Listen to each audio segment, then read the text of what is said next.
Bar matron, over here. Yes, madam. Get me a whole flagon of ale for myself, and a nice glass of rum for my associate here. They'll be needing something really hard after the long day. Thank you. Oh, no, nothing to eat right now. Where were we? We were telling a tale, weren't we?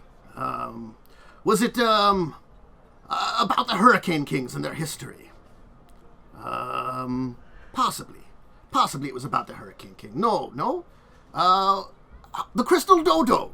The story of that. Not how it was found, but the story of the finding of the original thing. The mystical bird of ancient days.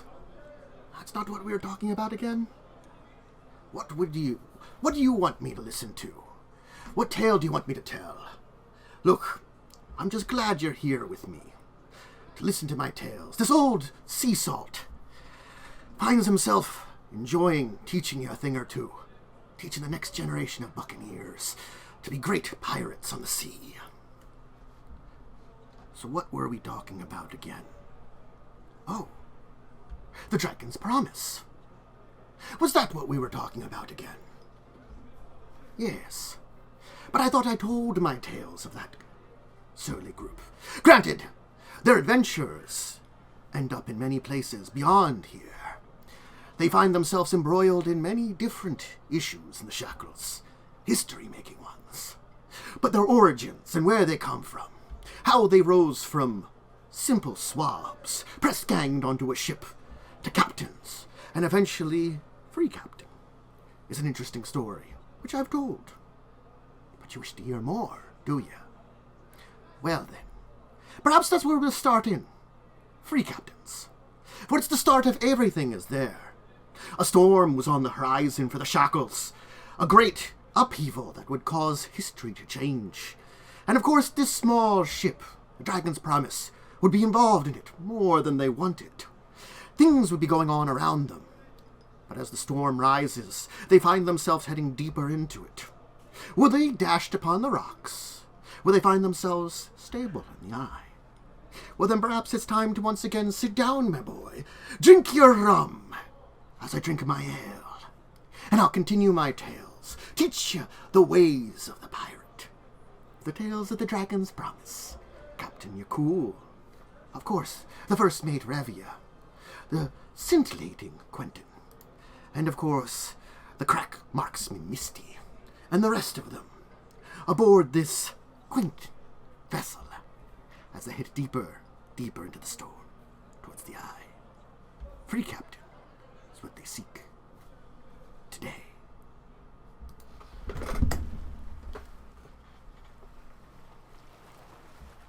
Greetings, everyone. Welcome to Buccaneers of the Shackled Sea. It is the start of Season 3. Now, we are down to 3 right now. But Umber, unfortunately, just couldn't join us today. Just things going on. They come up even when it's supposed to be a season coming back. So, hopefully he'll be back next week and popping in. And I'm still working on a 4th. It's just been like the couple of people that were kind of interested. I'm kind of have to figure out if one of them is going to say yes or not. And if not, I've got to move on. It's just been getting straight answers out of people is not always easy.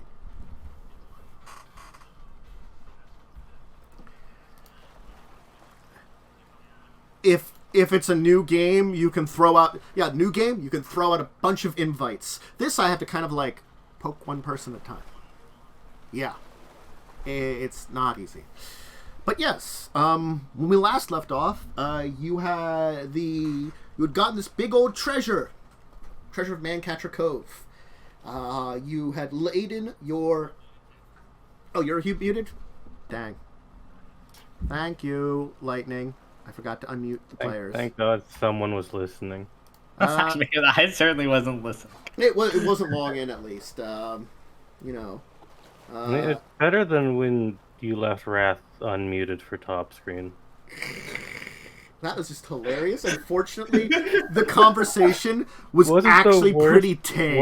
Wasn't the worst thing we've ever talked about. Good thing This one wasn't unmuted in the pre-discussion. Oh God, yeah. Before the call when it started, when everybody was kind of assembling, that was a discussion. That would have been bad. That would have been a discussion. That's a story you don't tell. That's No. TOS. It is we had a TOS discussion briefly and moved on from it, but that would have. TLDR, history majors are fucking weird. Yes.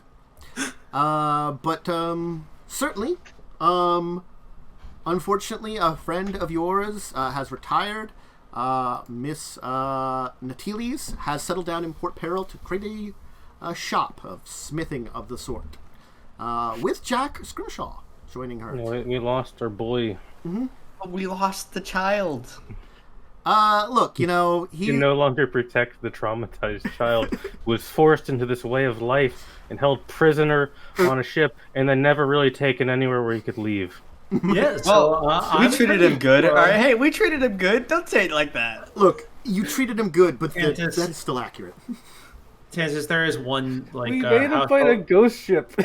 There is one housekeeping thing that I think needs to be attended to at some point, just because it needs to be said right away before we get started on the new session. New season, new me. Yaalkol's name has been misspelled since the beginning of the game. He is missing the last L. Oh my God! Wait, I didn't notice it on the sheet. Disrespect to my boy, he has died and returned. He is basically Jesus Christ. I expect him to be treated with some respect. I'm going to be giving you new wanted posters, but I wasn't going to give it to this session. Once you get the title of free captain, I was gonna change the wanted posters because also that's kind of when the time I can kind of wipe some slates clean and leave openings and stuff. Yes. Oh God, I I've noticed it every time, like at the most random time when I forget to mention it. I really I misspelled it. It's like it's little spelling mistakes, and no one you caught it, but you haven't said anything about it. So it's like I literally every single time I see it, like we're in the middle of like doing something, I'm like, it doesn't really matter, so we just go back to play. So funny. Yaalkol. Yaalkol. Yaalkol. But no. I can't spell Yaalkol's name anyway. You got a bunch. You bought a bunch of infamy and disrepute. You got a bunch of loot, and now you're at Port Peril, ready to become free captains, or at least petition to it. Petitioning. The process of petitioning the free captain is, of course, to give a effective bribe to the current Hurricane King. Which the current Hurricane King, if you are forgetting, is a man that goes by the name of... I am trying to forget his name. I have notes. I have notes? Why is that not in my thing here? Where is this in my stuff here? Did I accidentally miss something here? I might have. Or put it in the wrong place. It's probably I can't find where I kept the notes of this campaign, so I guess those are gone. Nice. Are the notes gone? My notes. Do you have Really? a spreadsheet? I don't know what I named them. I can't find them. Well, I can just That's check funny. the actual book, because I've got it here. Natalie took all the notes with her when she left. There's apparently a little bit of borkiness or something. I can start taking some new notes. Karadak Bonefist. Bonefist. What a name. Yeah. I'll also take some notes, I guess. Who is this? He is the current Hurricane King. He is the king of Port Peril, basically. So he is the top pirate here. His crew and all the pirates that swear fealty to him directly come out of Port Peril. So do you have a spelling for that, Bad Jackson? I do. Let me maneuver it so I can put it into chat here. Karadak Bone Fist. There you go. What a name. Thank you very much. Well, put this taking the notes, I guess. That's That's unfortunate. Guess it happens when you take 3 weeks off. I just forget what my notes They're are. probably buried somewhere. Folder somewhere. I can literally just make a Google Doc that everyone. Maybe make a group note. That's what I'm doing right now. Wait, I feel like there was a group notes thing. Maybe. I'm certain there is somewhere, but no, I have a new one. There is a group notes that no one ever used. Literally, Oh, wait. What's it called? I found it. There's 3 I things found in my here, notes. and none of them pertain to the game.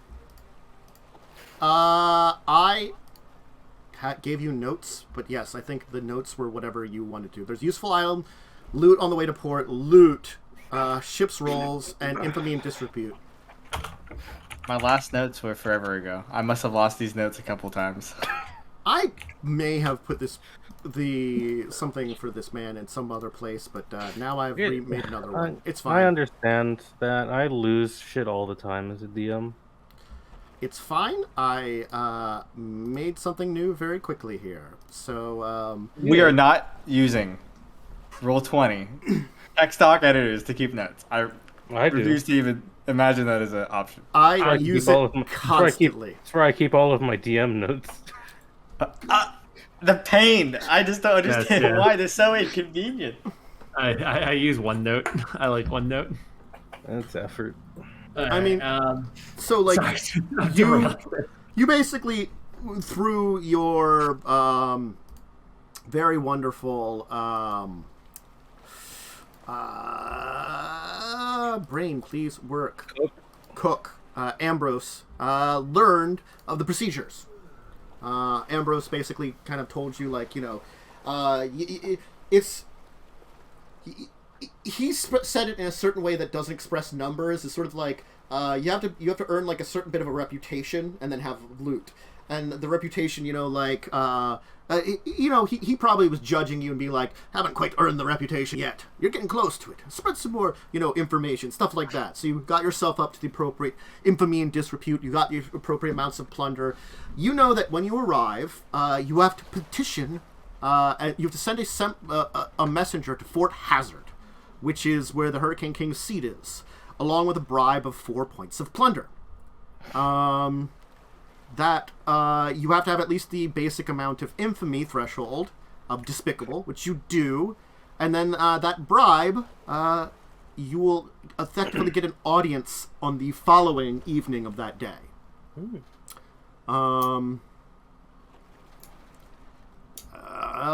So that's kind of where you're at in the procedure. So as you are arriving at Port Peril, it is, of course, as busy as it ever is. It is the heart of kind of trade in the Shackles area, where a lot of free merchants go to, especially ones that know the right bribes for the Hurricane King and his crew. That actually, like, a lot of goods that come into the Shackles come in through here. Also, there's a lot of, like, other pirates that come here, too. There are many pirate ships in dock, because plenty of people are either visiting the Hurricane King for various reasons, for businesses or transactions, to give, maybe bribes for certain things. And there are other petitioners like yourself. Probably not many at a time, but there are plenty of folks that come in here. And also, this is probably the best town to recruit, well, ne'er-do-well sailors to your ways. So it is a rolling, bustling city of activity always. And you can quickly arrange for your messenger to head out and arrange for the bribe of 4 points of plunder to be sent up to Fort Hazard. You have a little time, though, before you will hear back from this attempt at very least. What are you all doing? Are all you just hanging around the ship? Any of you particularly want to do anything in the nearby docks? Misty is gonna disappear for a little bit and come back with a big box full of things. Okay. You're gonna just do some quick shopping? Yeah. Yaalkol's also gonna do some shopping. He's gonna get himself some custom-made threads. Because he's gonna be he wants to, if he's petitioning to be a free captain, he wants to look the part. Yes. You will know a bit about this stuff, though, too. Because Ambrose is not dumb, and he's going to prepare you folks. To become a free captain means to get a Shackles letter of the Marquis. The Shackles letter of the Marquis is it's different than normal letters of the Marquis. Most letters of the Marquis tend to end up in the hands of a particular ship. The Shackles, it is usually to more a captain and their officers. So, should something happen to the captain and a new officer takes over, then at least one person's name on it is then.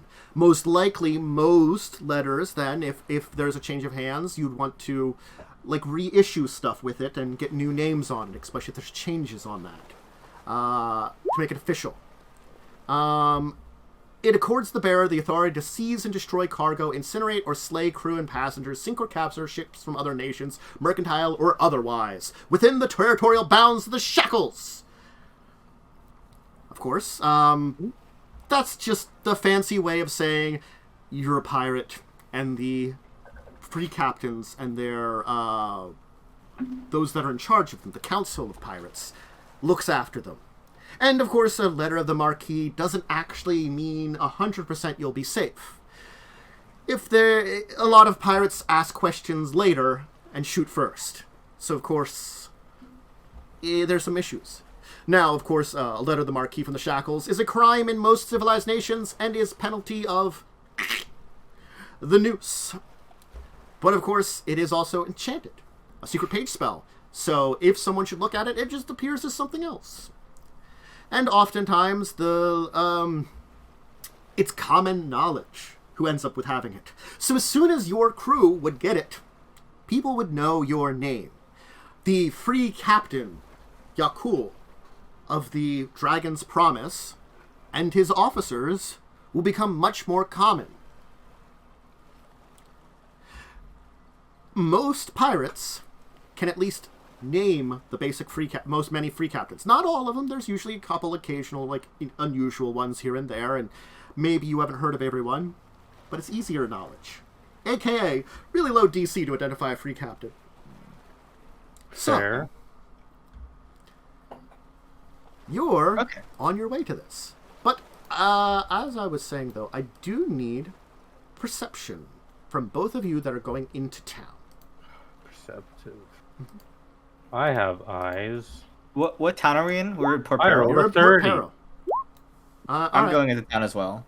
You can give it perception too. This is hearing related though. Indomitable. Nice. So, Misty, you will certainly hear a conversation as you're shopping one point in time. It seems like two pirates that are picking up some materials in the same shop as you seem to be talking about something. Revia, you'll pick up a little bit of this, but not quite as much. You'll hear the conversation. The regatta's coming up again. The Master Gale's a shoo-in this year again? No. Haven't you heard? The Master's not participating this year. What? But he always participates. That pirate lord is known to win every time. Oh, no. They say he's going to judge the race this year. That seems strange. Does that mean they're going on something a little crazier? That man would go into the heart of a storm if it meant victory. Aye, it's going to be an exciting one this year. And they're saying, whichever free captain wins it, gets a seat on the Pirate Council, and their own island to boot. Exciting, isn't it? I'll be ready to place my bets. I'm wondering who's going to participate this year. Probably many, without the Master Gales, I'm sure plenty of folks are going to be joining in. With him judging, they might just be mad enough to do it. The two men will, of course, continue a discussion, discussing a number of free captains that they believe may or may not join the Free Captain's Regatta. Neat. But we're on good timing, basically. It's coming up soon. And it does, as they said, get you a seat on the Pirate Council and an island. We could have two islands. You have a shit island. We have a shit island, and we could get a better island. You can get a good island. We can move my wife over. We're building you a new fortress on a less shit island. We'll just take the tower and push it somewhere else. I'm sure we can put it on a boat if we ask Besmara nicely. So, rather than following evening, it will be the next morning, actually, when a group of pirates is going to approach you. Of course, they are led by, and let me switch over to the maps one to show everybody, this one here. They are led by this man, which I will show to all of you. That's a man. He's gorgeous. Mm-hmm. Knowledge local to know who this man is. Stars and Stripes. I think it's my future husband. His gun is cool, actually. Yeah. Pepperbox. Can I take his gun? Local? I do not have that. So. I'm not actually trained in local. Mm-hmm. So I'm the knowledge local one here Revia, now, boys. You will recognize this man as Sadak Goldtooth, the first mate of Gavet Bonefist. Okay. So he is the first mate of the Hurricane King, currently. He's important. Yes. He's got a big group of what looks to be pirates from his ship with him, and it seems as though his arrival is marked by a group of spectators that seem to be coming in to gawk and look at what's going on here. Goldtooth's arriving. Something's going on. Sadak will kind of like saunter up to the gangplank which you have down and kind of like do a little bit of like half bow and be like, "Greetings to you all. I am Sadak Goldtooth, first mate of the illustrious Hurricane King himself, Gavet Bonefist, and I'm here as his formal representative. So, everybody, it looks like we have a crew vying to become new free captain here. It's very unusual for a ship such as yourself to request a letter of marque. You're relatively unknown, new here in the Shackles. You haven't had your tenure, as they would say. And especially since you don't have the sponsor of a recognized free captain. But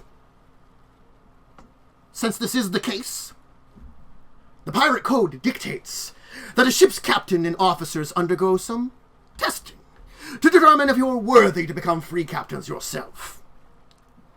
Why, this is a formality most of the time. I'm here, of course, to make sure it's done right. Is this true? Give me either a local or history check. You can roll one. See what you know. Not my profession, sailor pirates. Not that. That's 19. It's good. It's a good check. Yeah, 19. Yeah. Well, that's honestly, literally lower than my minimum professional sailor. I just realized we're all off of counts because I did not fix. I'm this still Rio. I did not fix it for this group. But it feels like playing Pathfinder. 30. I rolled a 10. Mm-hmm. Yeah. As far as my you know, professional sailor is really good. As far as you know, that is. I'm plus 20. My power is only getting stronger. You fools thought that Yaalkol is done. I will do nothing less than supplant God himself. Look, I'll fix that in a second. I'm fixing it while you guys are rolling. But yes, that seems about correct. It's the unfortunate thing that, like, the Pirate's Code is... It's a pirate code. It's a loose code that is, like, pirates are not lawful. They have a code to, like, maintain a semblance of order. Honestly, it's maybe not... The possibility of a test is not outside of the Pirates Code. It's just not a regular thing, probably. Would you say the code is more like guidelines? Yes, I would say the code is more like guidelines, honestly. But certainly, the guidelines that they will test you on. I give, like, Yaalkol an affirming nod and this is expected. It's like they might not have done this, but it's like an option. Like, again, because you are not coming with the with a specific free captain kind of endorsing you, like, you know, like it would have been like a first mate going off getting their own ship with the blessing of a captain that's a free captain might endorse them to become their own free captain or something like that, you know? Yeah, I get it. Especially if like, the first mate doesn't think they're going to inherit the ship or something like that, you know? So when you say that it's like this is normal or like this isn't unheard of, Yaalkol will nod and take like a couple beats just sort of staring and drinking in the situation before responding quickly. Well, if there's a test, we'll pass it. And in case you wanted to see, I have this picture of this nice man you heard about. It's the best picture. The other pictures are stupid of this man. A fucking cool guy. The master of Gales. Yeah, he's the wizard beard. I just used to. I think he's just like. I think he's just a ridiculous level druid that like just is a pirate captain too. So he's like, storms. Druid pirate. No, you don't get the joke, Erik. He has the wizard beard. Oh, the wizard beard. That's right. Yeah, he's got big wizard beard energy. His line will be strong. His bloodline will grow more powerful. He doesn't have as good a haircut though. So, Sadak, of course, will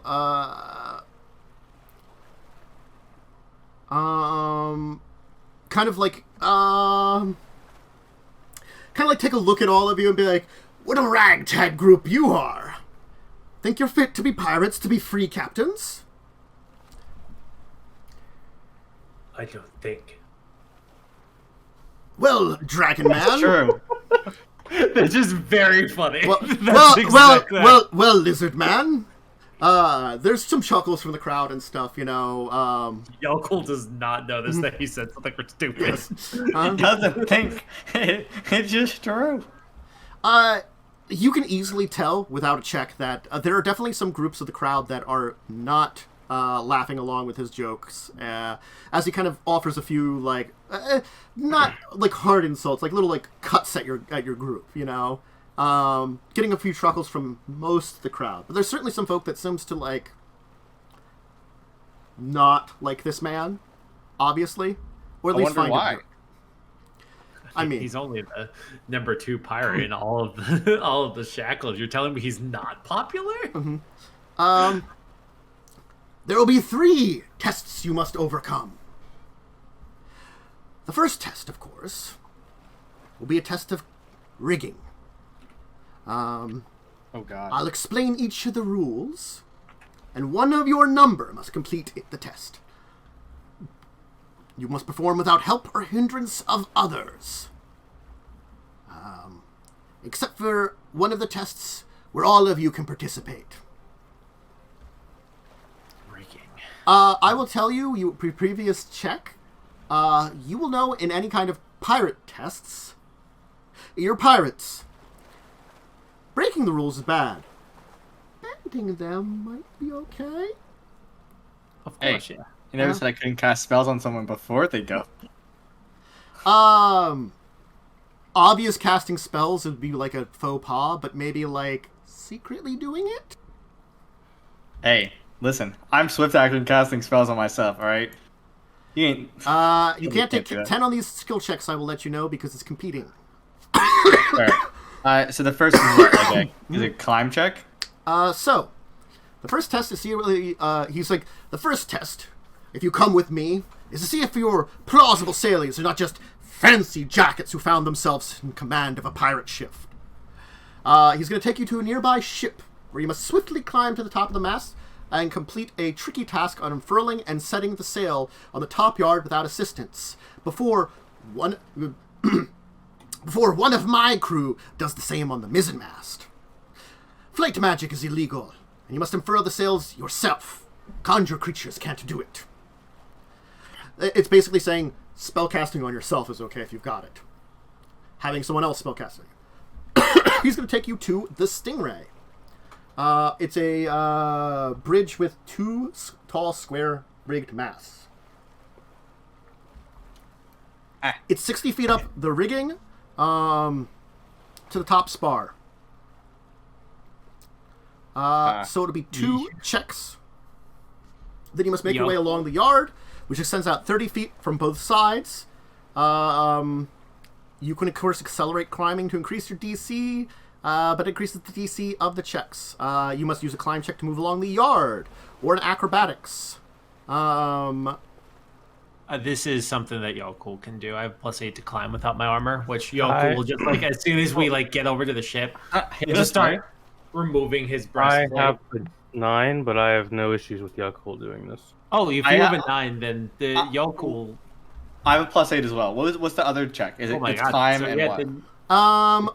The sail is tied at probably profession sailor. The yard at 4 locations, 15 feet from the mast and 30 feet from the mast on both sides.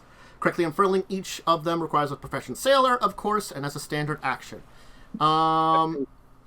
Profession sailor, I have a 10. I imagine yours is stupid. Sail and mine is lower than yours. But it's gonna be. But you have a slightly higher climb. Eric. Let's let you do it. I think it makes sense. He is going to introduce you to. I might be able to do something else if you do this. We have no idea what the other challengers are. The other challenger will be this man. I feel like Haynes Boyne. He doesn't currently have a tankard, but he looks like he would very easily have one. He has the fighting style that lets him fight with a tankard and sword.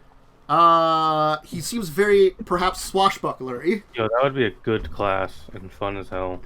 He might actually. It is a fighting style. He might actually currently have a tankard that he's drinking while waiting to prepare, as he's looking very bold about his thing. Okay. So, who do we want to do the climbing and the? I say maybe Momo does the climbing because I'm not a good sailor. Then you're not a good. Okay, so then I think we have. Is it one person competes in an event and they can't compete in another one? No. I think they're happening simultaneously. Nope. Aren't they? It's one at a time. Oh, then I'll do it then, right? Because if it's a +1 difference between us and my sailor is a +20. Exactly. Yeah, my sailing's a 9. You're basically not going to fail. Mm-hmm. I have a 10 sailing, which means there's a chance. So, all right, yeah. Yaalkol knows when to delegate. Climb is strength based, right? It is strength based, yes. I have bold endurance on myself. Nice. Okay. You mean bull strength? But, Bull strength. Sorry. Listen, they're right next to each other in my spell list. Okay. Look, trading card. Yeah. Again, because you're casting on yourself, perfectly legal. Because again, you're using your own abilities. Legal move. I would discreet cast if I needed to. And you want to make a stealth check? You could do that discreetly too. Well, no. If it's explicitly not illegal, then why would I? Yeah, the thing is casting on another is what's. Yeah, you weren't allowed to cast stuff on your make a creature or something do it for you. Yeah, or make someone else do it for you. Yeah. I'm rolling a climb check. Yes, it is going to be contested each round. So, the lower 45 feet, you are now climbing up. You can make a DC. You can increase the DC. Okay, you can take a -5 penalty to your climb check to increase your speed from quarter speed to half. Right now, what is your speed? My speed is 30. Okay. So, right now, you would be moving at, for one check, you could move basically at a speed of, it's quarter speed, so 5. So you may be able to move up 10 feet with a double move with one check. Or you could double that to 30. Is there a feat that lets you move quicker while climbing? Probably. Maybe. Well, because I have the ability. Yes. Give me a to give myself a single feat for 7 minutes. Give me a second to check climbing feats.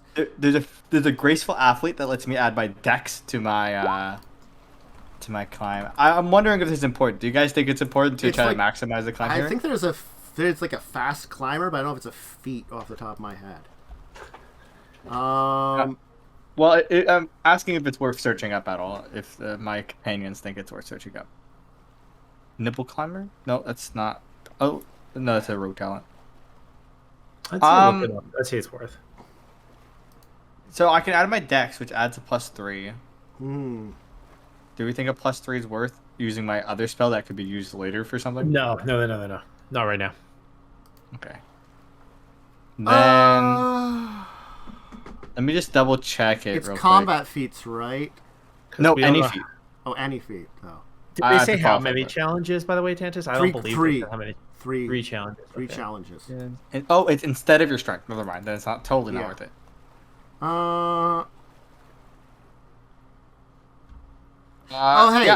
Shore grasp. Roll twice when climbing or making a reflex save to avoid falling and take the higher results. Oh, what do you think on that one, Erik? Advantage on climbing here with a +10. How many challenges are there? There are 3 challenges. That could help confirm one at least. Yeah, go for it. I think if we lock down one, and I think that the next one is going to be some sort of fighting challenge, which I might be able to do. All right. So we're gonna pick up Short Grasp. I'll post the spell so you know what I'm talking about, Tantus.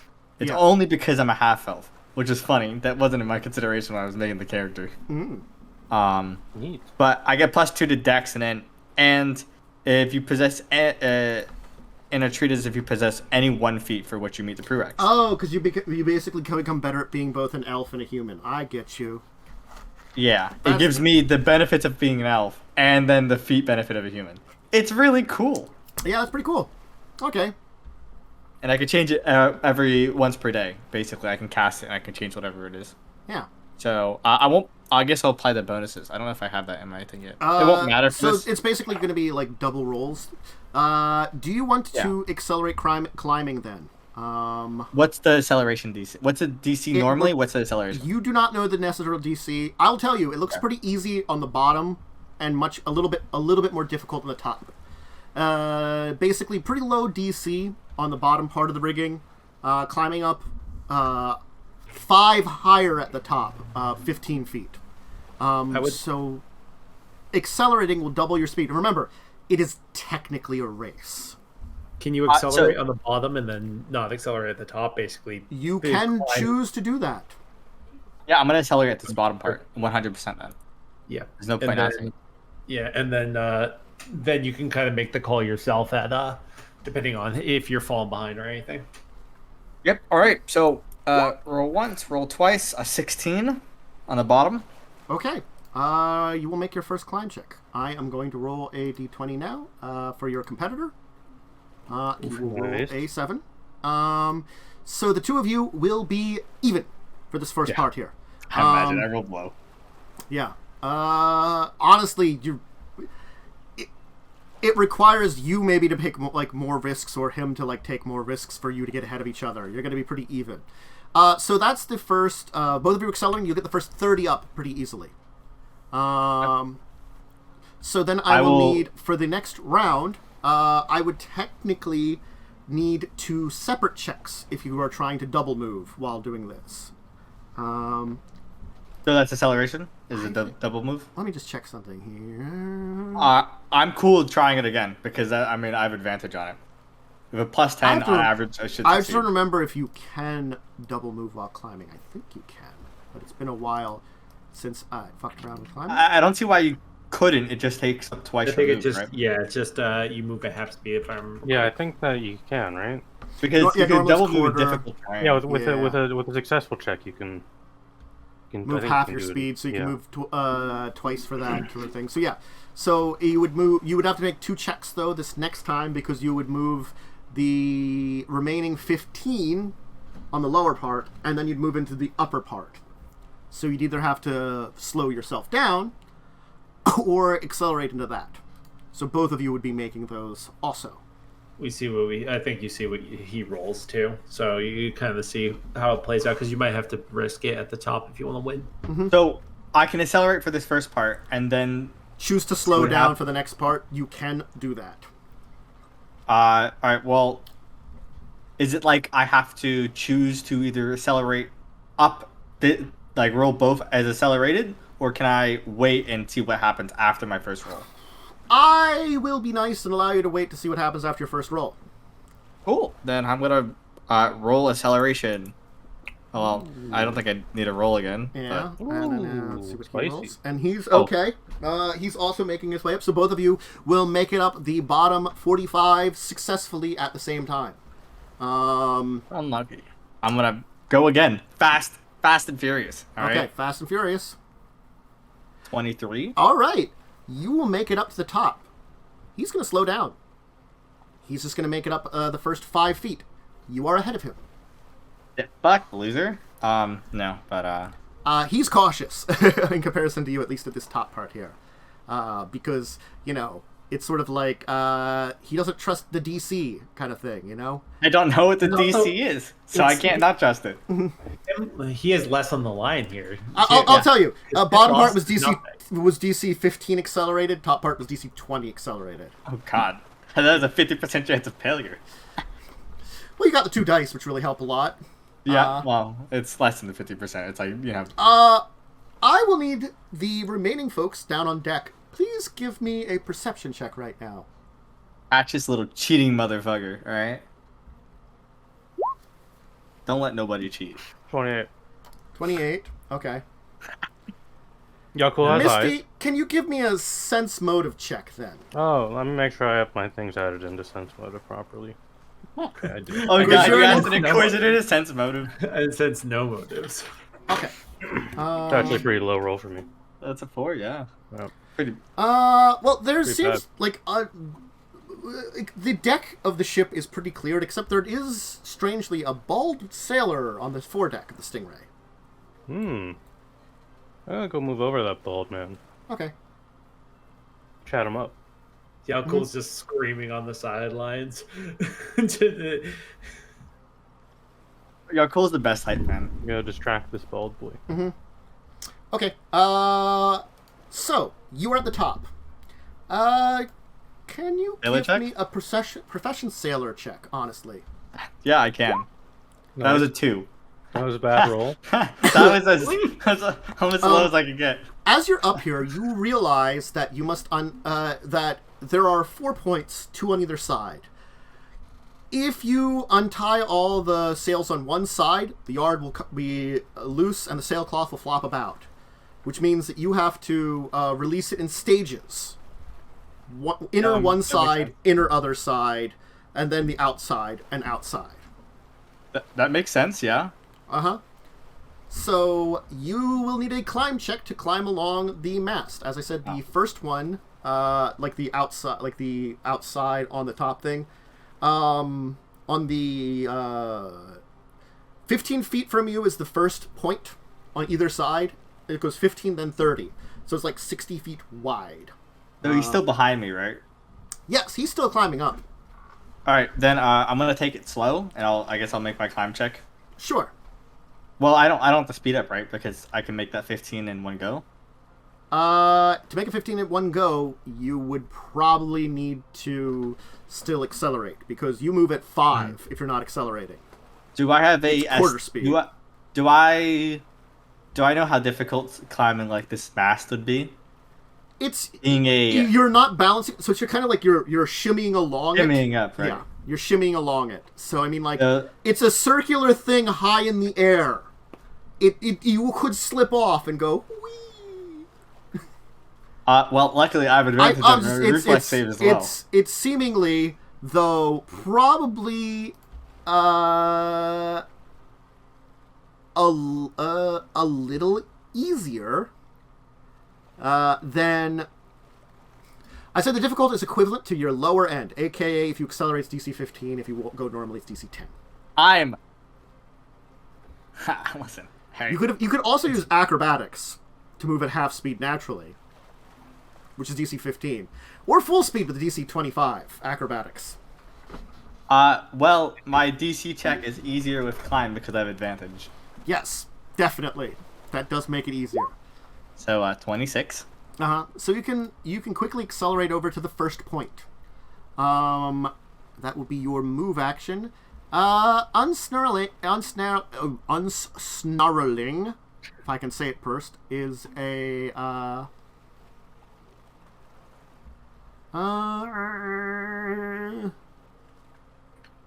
Profession sailor? yes, profession sailor check. Can I even fail it? No. Roll anyways. I want to see you give. 38. You're good.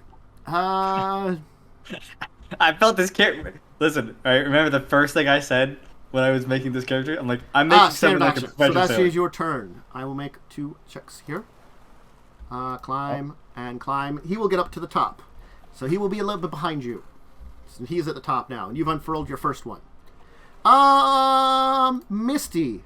Yeah. As you're moving over towards this man,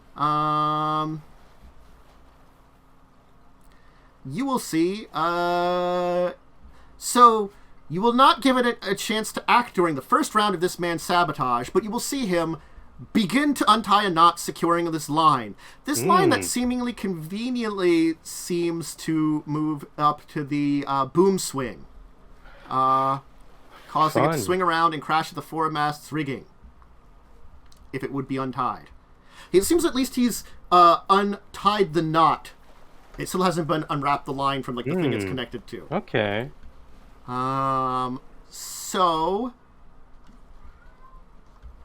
I will need, I guess, an initiative roll at this point for you. No. Initiative roll for me. Yeah, I wonder. I'm just going to throw up this thing here so it can be seen. I had a 16. No, you rolled so low. That's pretty bad for me, yeah. I'm going to roll this let me put my token and then you can add it. I'll just, I'll throw this token out here, this man too. Do I have to roll as well? No, I'm just going to have you guys act at the top of the initiative, basically. Fuck me. He nat 20, the bastard. Oh, and you can see this man here. I've got a nice picture of him. Can't we call out the cheating, right? You could try. I've got an idea. Anyway, I got one of two ideas. I believe in you, Momo. Yeah. So since you made the one check, you got to see that he was doing it. He took his standard action on his surprise. He's going to take his full round action to feel it from the rail. So, please, it's going to swing. He's going to be successful at breaking that. Please give me an acrobatics check. Revia? Not a reflex save? No. Acrobatics. 16. Now make a reflex save, as you are knocked into. Nat 20, baby. Well, that's good for you. So you will catch the rigging. So you will not I assume fall. I was falling, right? Yeah, you basically were knocked off by the sudden shock, but you're going to kind of catch onto the rigging.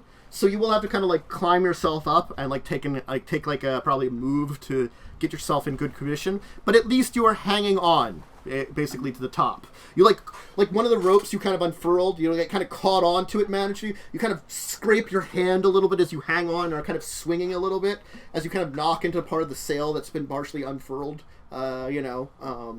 Certainly you're slowed down. But you're this man, all right, better hope I don't get mad and Avalith lung him, all right? So he's a spend it.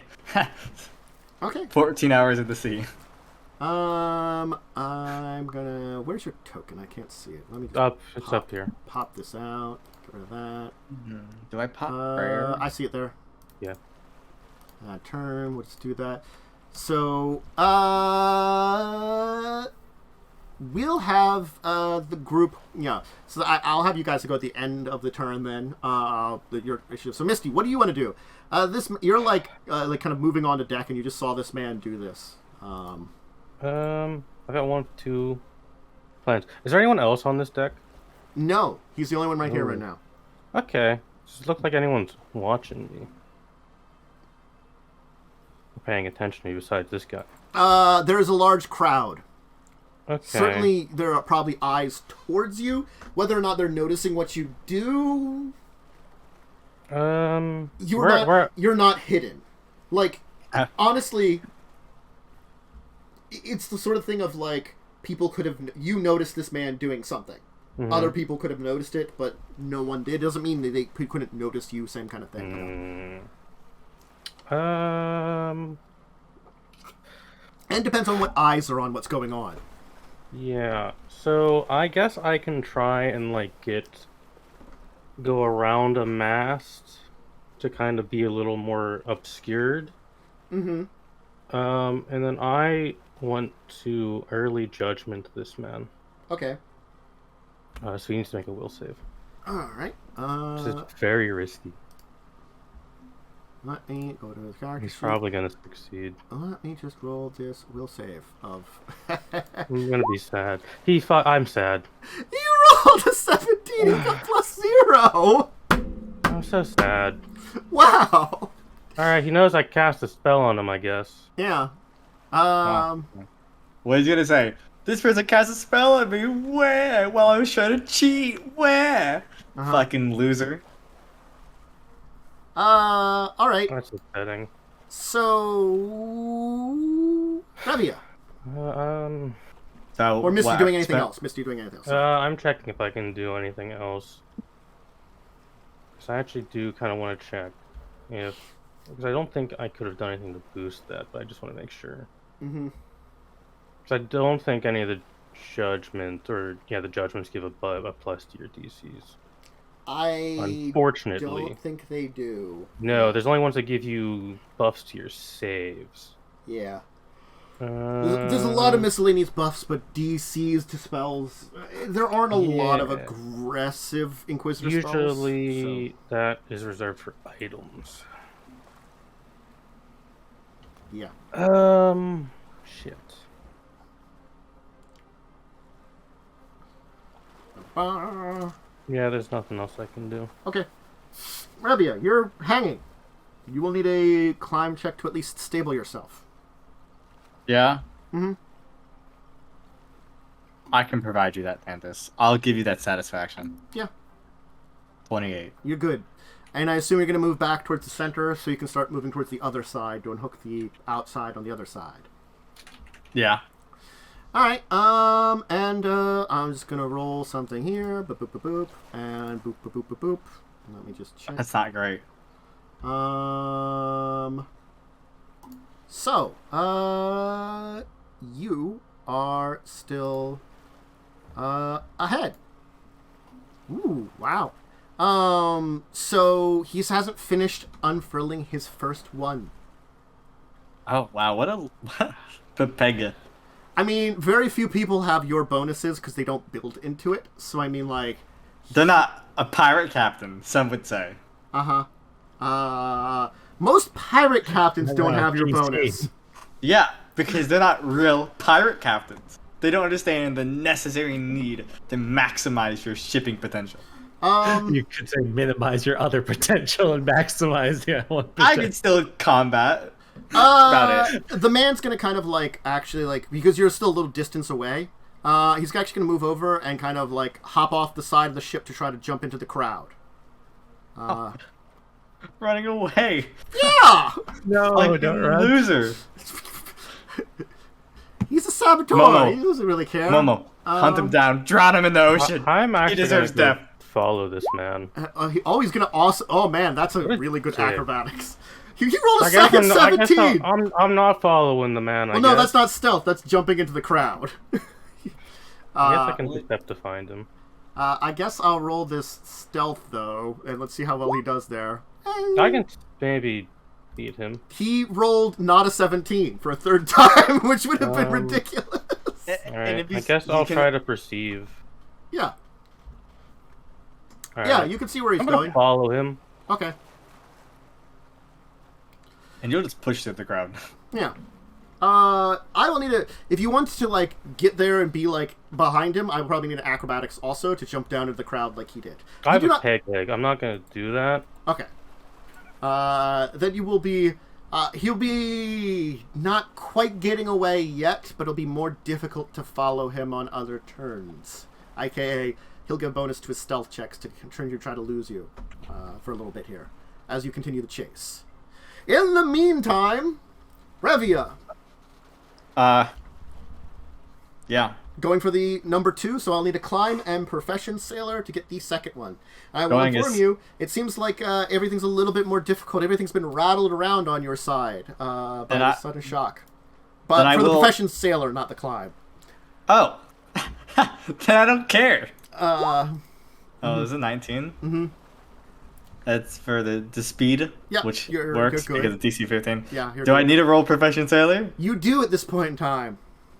35. It doesn't matter with that roll, though. You're good on the second one. I have the best sailor work any of these people have ever seen ever. He'll finish his thing. He'll get back towards the center. So he is basically a turn behind you at this point in time. Effectively, you could say. Well, if he succeeds, it's good as me. That's true. But Doesn't again, he has a double roll for climb checks though.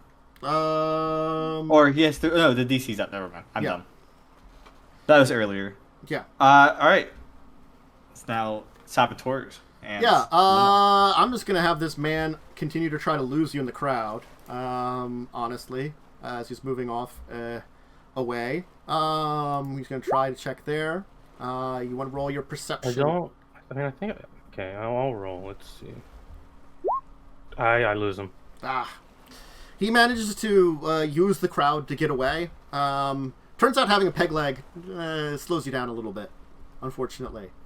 But you did get a good look at the man and would probably be able to recognize him if you saw him again. Oh yes.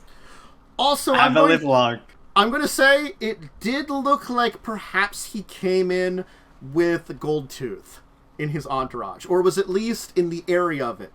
So whether or not he was involved in the saboteur directly, the answer is probably yes, but you probably don't have evidence because a large crowd came in with him regardless.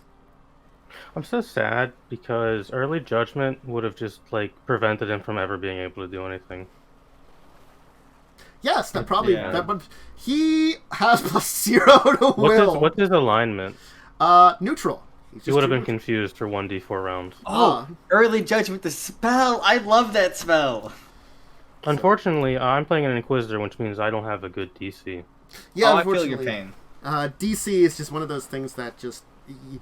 In this case, it was just pure dice luck for this man. Yeah. Well, because that would have been DC 15 spell. Yeah. Wow, he had the unfortunate nature of Inquisitor. Mm-hmm. Yeah. Unlucky. Alright, well, I guess we're rolling dice again, right? We're back to you. The dice roller for combat turns can go away because it's just you and your thing. So, 26. Alright, you can climb 2/3 of the way. Actually, you can probably climb out to the edge here and make another standard action to unfurl this one here. Because now that you've got both the inner ones on, you can get one of the outer ones unfurled. Yeah. Oh yeah, your Professional Sailor. Certainly good enough. Let me roll. I would hope. Climb here. He's good. He's going to get his Profession Sailor. He's good. So he's unfurled his second. You've unfurled your third. This is getting close. It is now your turn again because the sabotaging seemingly is not happening at the moment. The mysterious accident, which was totally accidental. Someone should be whipped for that, mistake. I feel... This roll feels sus to me. I don't know why. So probably, actually, Goldtooth is probably saying something of the such to you, Yaalkol. We should have known better than to use a ship like this. They don't know how to whip their sailors into shape. Look at that poor craftsmanship. Something was untied. Sorry about that, but it looks like your man still, your man, the pejorative, not the literal, is still doing fine. Is that the right way of saying it? Whatever. He's confused. The words are too big. Yaalkol will just say back, "Wouldn't matter if the boat was on fire." Oh wow! Hey, don't test that. He's giving us some ideas for the next one. I mean, I would do it while the boat's on fire. I just wouldn't be very happy. So, Revia, you are at one end. It is 60 feet to the other side. It would take you 2 turns to get all the way across. But you can get there. Yeah. Well, he's going to have to do, the same thing, so it's not really that big. Again, he's a step behind you. I don't feel good about this roll. Mm-hmm. I'm swift action casting a spell on myself. Okay. Prayer, so I get +1. Uh-huh. I don't know why. I have the feeling that I'm going to need it. Uh-huh. I'll tell you he's not within range of yours, though. I'm just going to tell you. It's swift action cast, so it doesn't... so it doesn't do all the other stuff, so it just hits you. Yeah. Gotcha. Because that would have been my action otherwise, which wouldn't have been worth it. So you get +1 luck bonus. So go ahead and roll with your double check. I didn't need it, but it felt like I would have needed it. Hey, you never know. You will still make it to the midway point. You are back to the midway. You have props 2 more turns to take care of this entire thing, and let me roll for him. He is good. He is good. He is still a turn behind you. All right, your turn. You have to make the last move over across. Oh, not 20. And you will. He's going to follow suit. Fail. Let me just check what he got there. He does not. Oh. Damn, I wanted to fall all the way to I didn't have to do a second roll. Sorry. Ignore the second roll. He didn't need to. This is just sailing, right? No, he doesn't need to do that because he already did that. Yeah, for now it's you. It's profession sailor to unfurl, which 30. You do not fail, and you win the race by just a little bit. As he's probably, let me just check to make sure he's right behind you because you're doing it at the same time. He is indeed right at there, 1 round behind you, 6 seconds. Right after you unfurl it, he unfurls it. You manage to win the first text. And honestly, to cheers of the crowd. The crowd kind of goes a little wild here, like cheering, jeering you. Of course, Sadok kind of crosses his arm, kind of shakes his head a little bit, kind of with a, yeah, okay. You did okay, kind of thing. Literally the best sailor known to man. Probably giving a very unhappy look to his man. But again, he'll let you climb down, which you can safely then, and once you're down, he'll kind of look over to you and kind of go, well, you passed the first test. Congratulations. Even seems like a bit of trouble. Well, I don't believe it was a bit of trouble. I believe it was sabotage. I don't need to roll anything. It's time for the second test. A test to see how much talent and luck you possess in this test.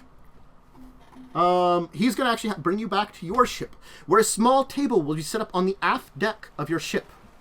And then a man will come forward. Let me show you this man. Let's see here. Let's just go to all players' journals. Show this play here. He's going to be calling you in a card game called Bastard's Fool. It's a popular card game on pirate ships. Oh, no. It's played using a deck cobbled together from several partial decks. Even down on luck, their sailor doesn't have a full deck of cards, can play Bastard's Fool, and each player brings whatever cards he or has and combines them with the other players, creates a new deck. It's a bluffing game similar to poker, but as Sadok is, Sadok was here in Port Peril, we have an additional rule to the game. Winner of each hand must drink a ration cup of gut-burn rum. Oh, God.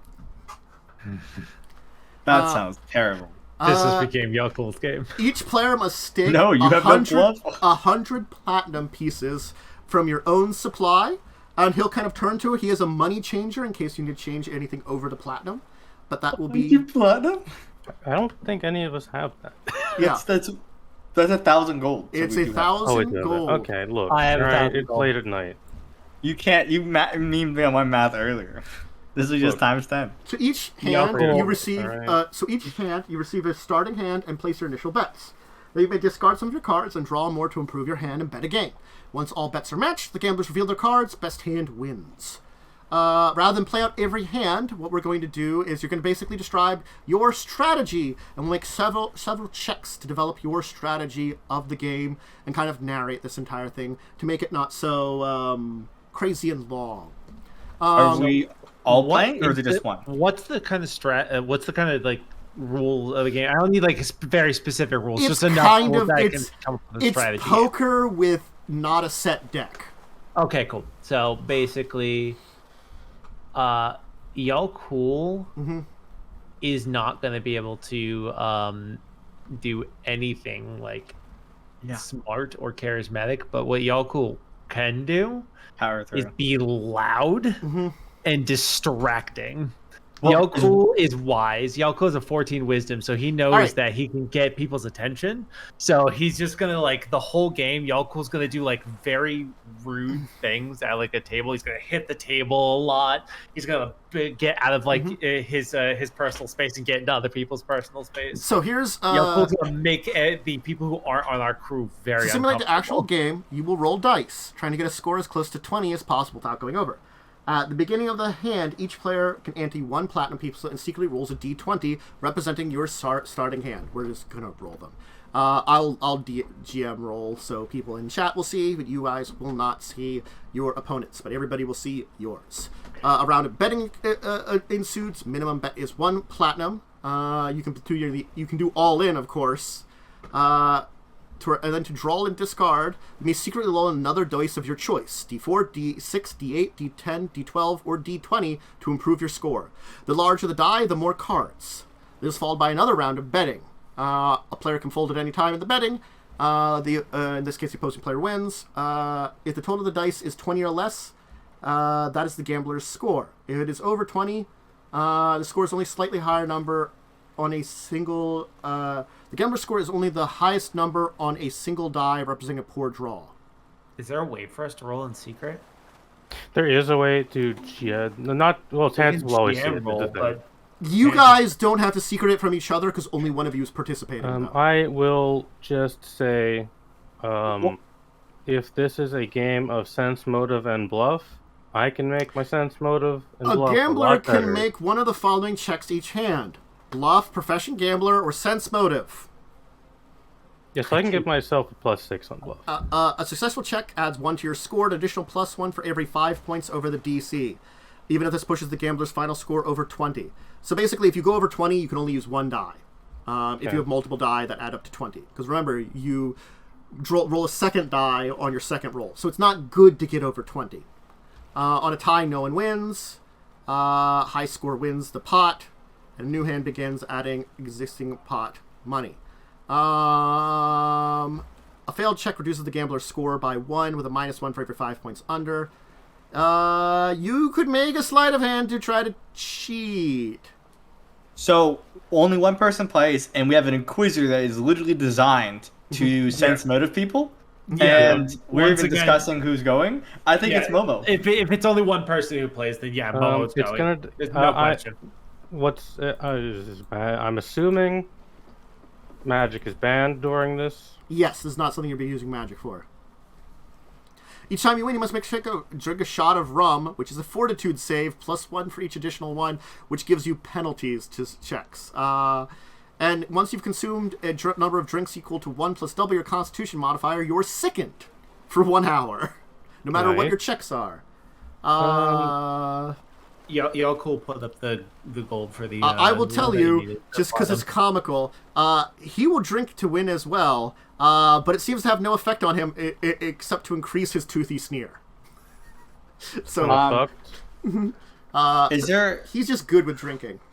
is there any time that I can cast a spell upon Misty? No, Or probably not, no? unless you want to try to do it in secret, which is a stealth check. God, if I was Oh. good at stealth, I would just stealth cast Channel Vigor on myself. Mhm. But Well, because I'm not good at stealth. I have a +9. Well, I would have like a +10 at the moment.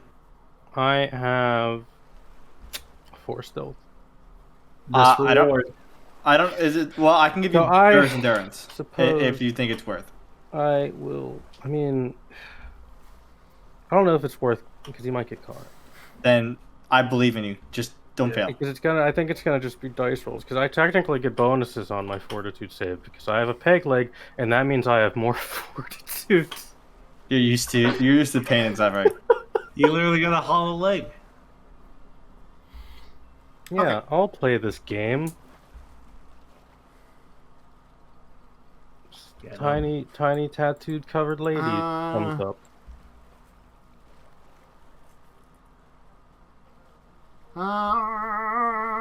Okay, so, all right, you'll saunter on up and let us roll. Let's start the game of gambling. Let's roll each a d20. So I'm gonna roll. 1d20. Yeah. All right. That is a check that I've rolled here. So the initial pot is 1. Okay. So you have a 12 showing in your cards. Well, yeah. Let me just check some stuff on what he does, just to make sure. Oh.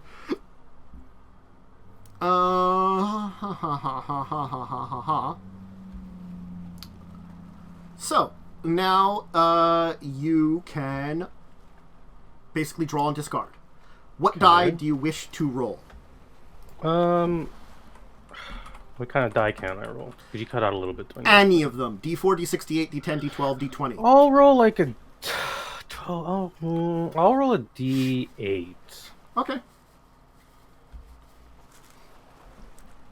Nice. Okay.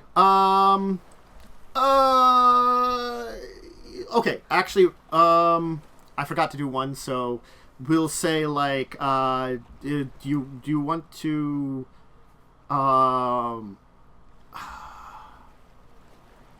Okay, so a round of betting ensues, and the minimum bet is peep. So basically, at the beginning, each player antes 1 PPE and then rolls a d20. Then a round of betting. So I missed the first round of betting. Oh, you missed the first round. I would have just like.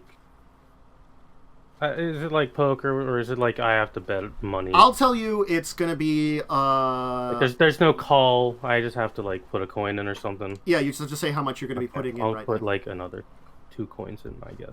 Okay, so it'll be 3. He'll match your 3, so 3 platinum on the line.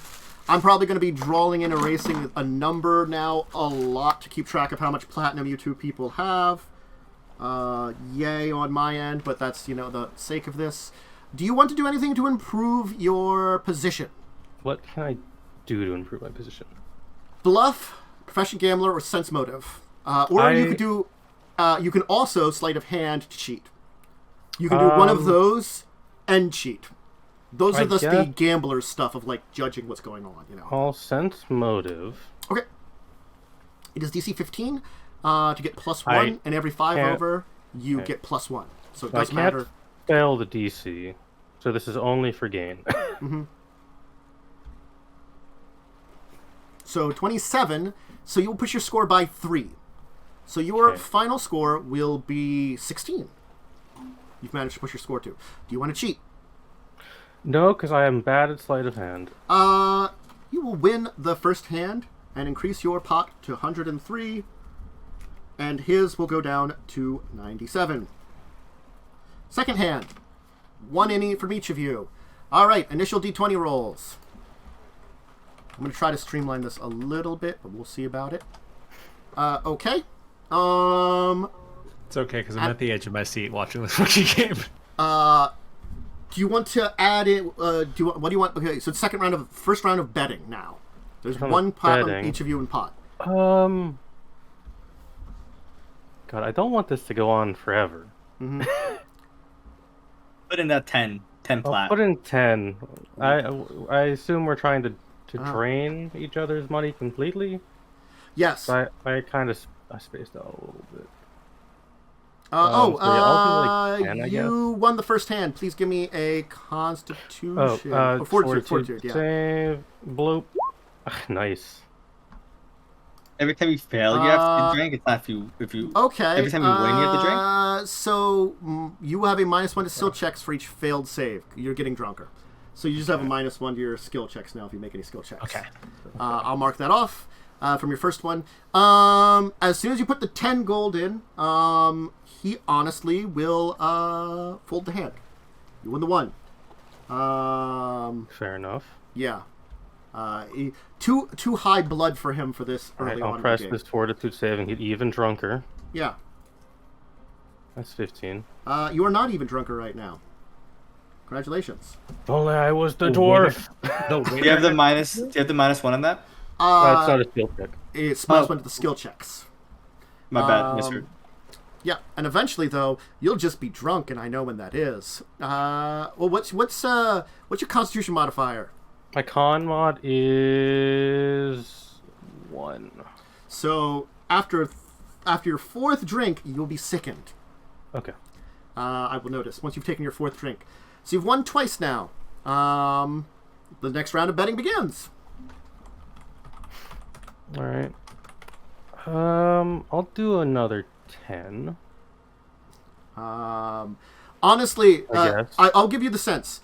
He probably won't take too heavy a bet. 10 is too heavy a bet. I'll do like 5, I guess. Okay, he'll take. Well, first roll your d20. Yeah, let me roll my d20. Yeah. I'll do like 5. Okay. What? Ooh. So he'll match your 5. So now you have each 6 in.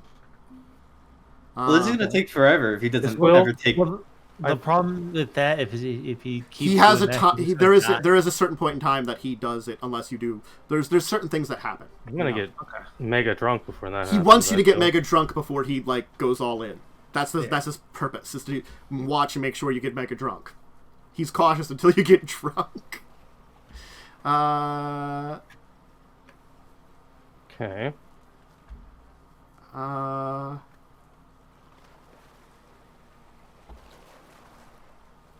Like He loses every time he folds. He loses one coin though. yes, every time he folds, he loses 1 gold. So do you want to roll another die to this? You can supplement it with a dice. I'll do a d4. Yes. Nice. It's not bad. Okay. Okay. Do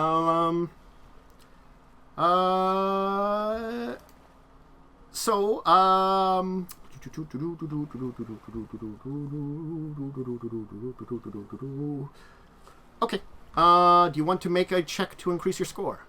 Nah, I think I'm good. Okay. Can you give me a perception check or profession gambler?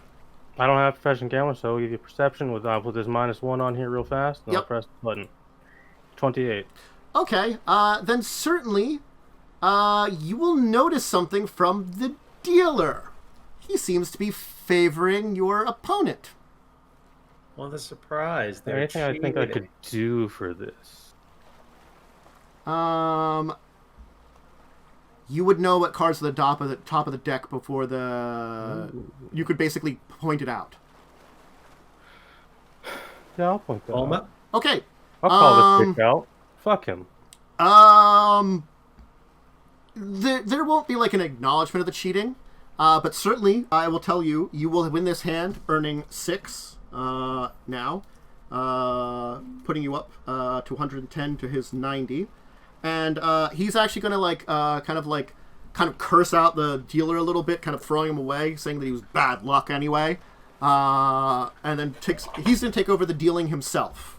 Oh, that's fair. Oh yeah, the much more no, fair that's option. Fair. Uh-huh. Can I contest this? This is not how you play poker. Well, it's pirate poker, so I mean yeah, but we're pirates, but we also still have some amount of dignity. You can't be a player and the dealer. That's you say that, and he doesn't care. Oh god, I'm tempted to do something. Okay. But I don't no cheating? fully know offhand. The cheating was removed. If Besmara is okay with cheating, because I couldn't find any of Besmara's actual code. Trickery, kind of in the code. So I mean, trickery's her domain. Cheating is trickery. I mean, winning by any means. Cheating isn't trickery. First off. It could kind of be under the same thing depending on the situation. I'm going to say, it's probably, a nebulous area, honestly. And the thing is, you can cheat yourself. I'm not going to cheat, because I'm bad at it. Mm-hmm. Yeah. I'm not going to intimidate the man. I don't think you could. No, I feel like he's, too good. And doesn't give a shit. Yes. I know his level. Oh, wait. I had to show you something here, because he took off his coat. And he's looking to, I had this nice other picture of him. That was really good. Wow. We say, hey, don't deal. You're going to be cheating. He's like, I won't be cheating. He took off his coat. He's got his arms folded for this, mighty, all right. Look there. There you go. He's ready to gamble. Let him cheat, Momo. In many ways. But Besmar is 100% okay with cheating. Probably. I just couldn't find Besmar's actual code anywhere because it's not listed. I have it. In case you're wondering, about intimidating him, he is a 15th level barbarian. I wasn't worried about. Anyway, also, you get the sense that probably he's not good at that. You have not seen hide nor hair of him attempting that. Even if you've been trying to read him with sense motive and stuff, he's not trying to cheat. Okay. He's just. All right, let me make this fortitude save because I won. You did win, so make a fortitude save. I now don't think he's cheating anymore. He's a barbarian. He's my guy. Yeah. He's just very confident. All right, you continue to not get drunk, but you're feeling it. You're feeling it now. I feel like I'm just gonna pass out. Next round of gambling. Woman. You want to roll yours? Okay. Do you want to roll something else then, or what do you want to bet for this one? I will bet another 5, sure. Okay. I'll bet, Mm-hmm. Do the D4. Go for whiskey. I'm not gonna do the D4. Ooh. Well, you managed to just barely beat him. Like, his score ended up being 16 to your 17. So it looks as though that you got lucky on this one. You're sickened, honestly. Alright, let me press the sickened button. Yeah, press that sickened button. I think you still have to make checks to not be... Trying to find where there it is at the bottom for some reason. So you're just taking an additional 2 penalty on skill checks. And it's going to last for 1 hour for each drink beyond the maximum. You still have to make the checks, though, honestly, to keeping the minuses. Yeah. This is just insane. It's gonna take forever. You're gonna be so hungover. I'm gonna be awful. I mean, you're winning a bunch. Pencil. Come back here. Now that you're sickened, maybe he'll actually gamble. I mean, you're making good progress on his things. Did you hit a fortitude save there for the? For this one, I have not yet. Yeah, thank you. Because I was doing the sickened thing and stuff. Okay. What's that natural 20 from? That's 15. Hey, you still don't get any more penalties from the -1. Oh yeah. So you're at -3 overall with sickened and the -1, but you've actually been doing pretty good. You're just gonna be drunk for a while. Anyway, why don't we do a couple more rounds before he does something else, because he's waiting for you to be a little bit more drunk. All right. What do you want to roll a die? I'll roll a D4. Let's look at the bet. What do you want to bet? Yeah. I'll bet I'll bet 7. It'll be spicy. I'll raise it a little bit. Ooh. Okay. Go ahead. Testing. I'll roll a D4. Okay. Nice. Okay. Do you want to make a check to try to increase your? I can make a check to try and increase. Sure. I'll make a sense motive. Okay. I don't know if I wanted to roll that high. All right then.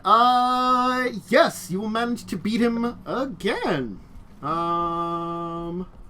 It looks as though you. I will win this as drunkenly as I can. Make Sensing his another motive. fortitude save as I increase this DC yet again and mark off that you're gonna. Nice. I'm drunk. More. Another -2. There we go. You're so for -2 now. Technically -4 overall. And you're gonna be drunk for 2 hours after this event. Perfect. Let's see here. He's gonna go a couple more rounds with you before he. Unless you want to try to go all in, that's up to you. You want to roll? God. He might go for it. I'm tempted to. Mm-hmm. I say go one more round and then go all in. Yeah. I'll do one more round. Uh-huh. So roll this here D20. Mm-hmm. Nice. Okay. Then, what do you want to bet? I'll bet. I'll do a spicy 8. Ooh, a spicy 8. It's my first time at Vegas. Uh-huh. All right. Mm-hmm. Okay. What do you want to roll? I'm gonna roll a D12. That sounds good. Yeah. All right. A sense motive. You're gonna try to add some bonuses. I'm gonna try to sense motive. Uh-huh. Ooh. Well, he will win that bet. So he will get the 8. So I will subtract down and subtract 8 to his. As he's looking a little bit more confident, you're not doing too good. Okay. He's raising his confidence that maybe it's almost time. Are you gonna go all in? He's doing one more roll here on this roll. Has he gone all in? He's not going all in this one. I'm gonna tell you this one. I don't want to lose. Maybe Sag. take some bigger bets, but don't necessarily go all in yet. Well, But yeah, you I'll kind do of some bigger bets, I guess. This is another situation like with Cell last time. Maybe I gotta take some risks if you start getting drunk. So yeah, I'll roll a die. Mm-hmm. It's 14, Uh-huh. and then I will bet. I'll bet 20. Oh, too spicy for him. You can win that one and take a drink. That's I figured. Sag. Sad. Yeah, I'll just add this -2. I'll just increase this to DC goes up by 1 from all this drinking. 3 hours now. So you're now at -5 to all your skill checks. Hoof. All right. Yep. Total +10. I'm so sorry. He's rolling again. You want to do your bet? I'll do my roll. Uh-huh. And then I'll bet 20 was too spicy. Uh-huh. God, I want this to end. So I will just fucking go all in. He's gonna match your all in here. He's gonna match your all in at this point in time. He's feeling confident. Roll high. I'm gonna roll. I'll do a D8. Yeah, that's what I was feeling too. D8. Okay. Okay. So good. It's not bad. I'll do a sense motive. Can they go over with with your sense skills motive? with the sense motive? They can go over the 20. That's the only way to go over a 20 successfully. I'll do a sense motive. Okay. Oh, so it doesn't hurt you. 24. Cool. That was the question. If it hurts you. Yeah.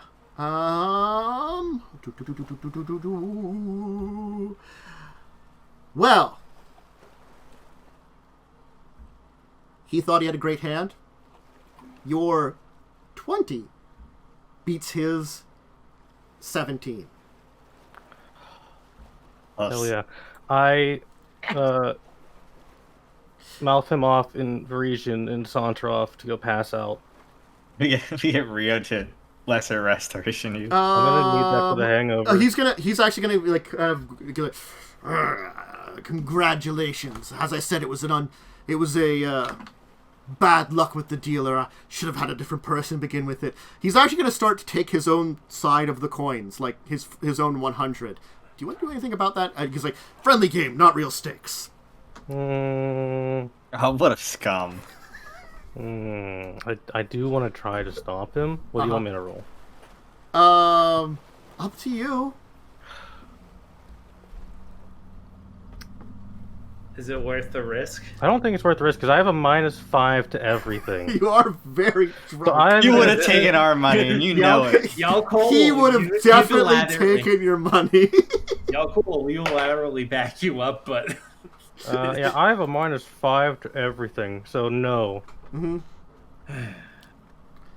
Well, technically, -5 to all the skill checks, -2 from Sicken to everything else. I mean, like... Yeah. Anyway, all right. He'll then, get his coat back on, gather himself up, and he's going to kind of then, go to the crowd as, a final test for you all to see. It is time for a test of combat.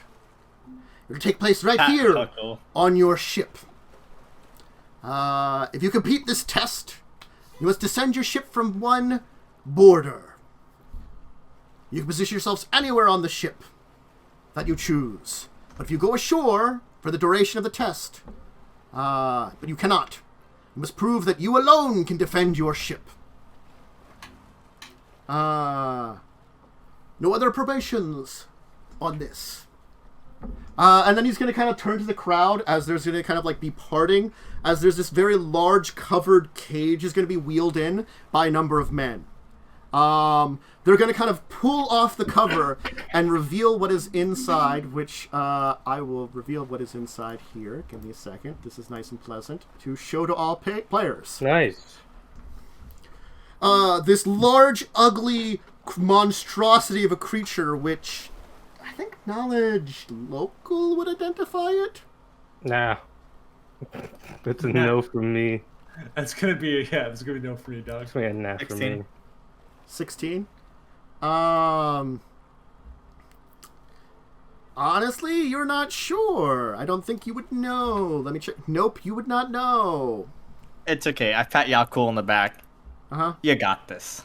Yaalkol smiles and says, "Now it's time for me to show off my skills." He's going to kind of move down, and those of you that have very good perception, you'll notice that as he's going up to the cage door, as they're kind of opening up, he goes, "Get him." As he kind of just moves back off from the dots to the mainland to kind of get a view of what's going on. Anyway. Is this to the death or? That's up to you. You don't know if this thing will take a quarter. Yaalkol, go out. Don't hold back. So why don't we got 1 speed. Why don't we and take it's our not- break here as we set up everyone meeting good old Fish Pork, who is actually one of the champions of the arena here. What a name. Fish pork. Yes, Holy shit. Fish Pork. And I'll switch over to the Man's Promise, where we go to. I believe in Yaalkol. Where we'll Wouldn't zoom believe in here. Yaalkol. Is it just me? I may have No, misunderstood the instruction. all the Oh. officers can participate. Oh, okay. That's I thought it was what I one v thought, one. 'cause Can I have they someone said participate in two my had to be stead? equal. No. Oh boy. You do have Well- other officers. You could technically pull another one of those You on could like still this, participate, but just stay back Rio could have lesser Offer. restoration or Sandra. from support. I don't We know. have That's people If that's lesser a thing that rest. can happen to save me, then yeah. I think we should allow it so Momo can play his Do their you want- character. Then I could probably put this like nice person named Sandra on the deck and be with you. That you have this person here because they are one of your officers. Technically, So big. We have plenty of people that can heal that type of affliction. well, I mean, like whoever's participating is probably going to have to be the one casting. Is what I'm kind of saying. If you want someone to be able to cast it, they have to participate.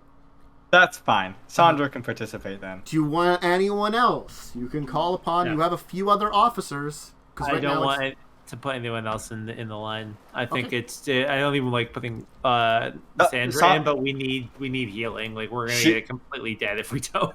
She'll have a bow and she'll stay in the back casting Yes. support spells. That's what. She has a heavy crossbow. She's not proficient with a bow. She's a cleric. That's fine. That's fine. That That's works. perfectly fine. I want her to stay up Wait. here Can we and bring? only come into Haol melee if she has to heal.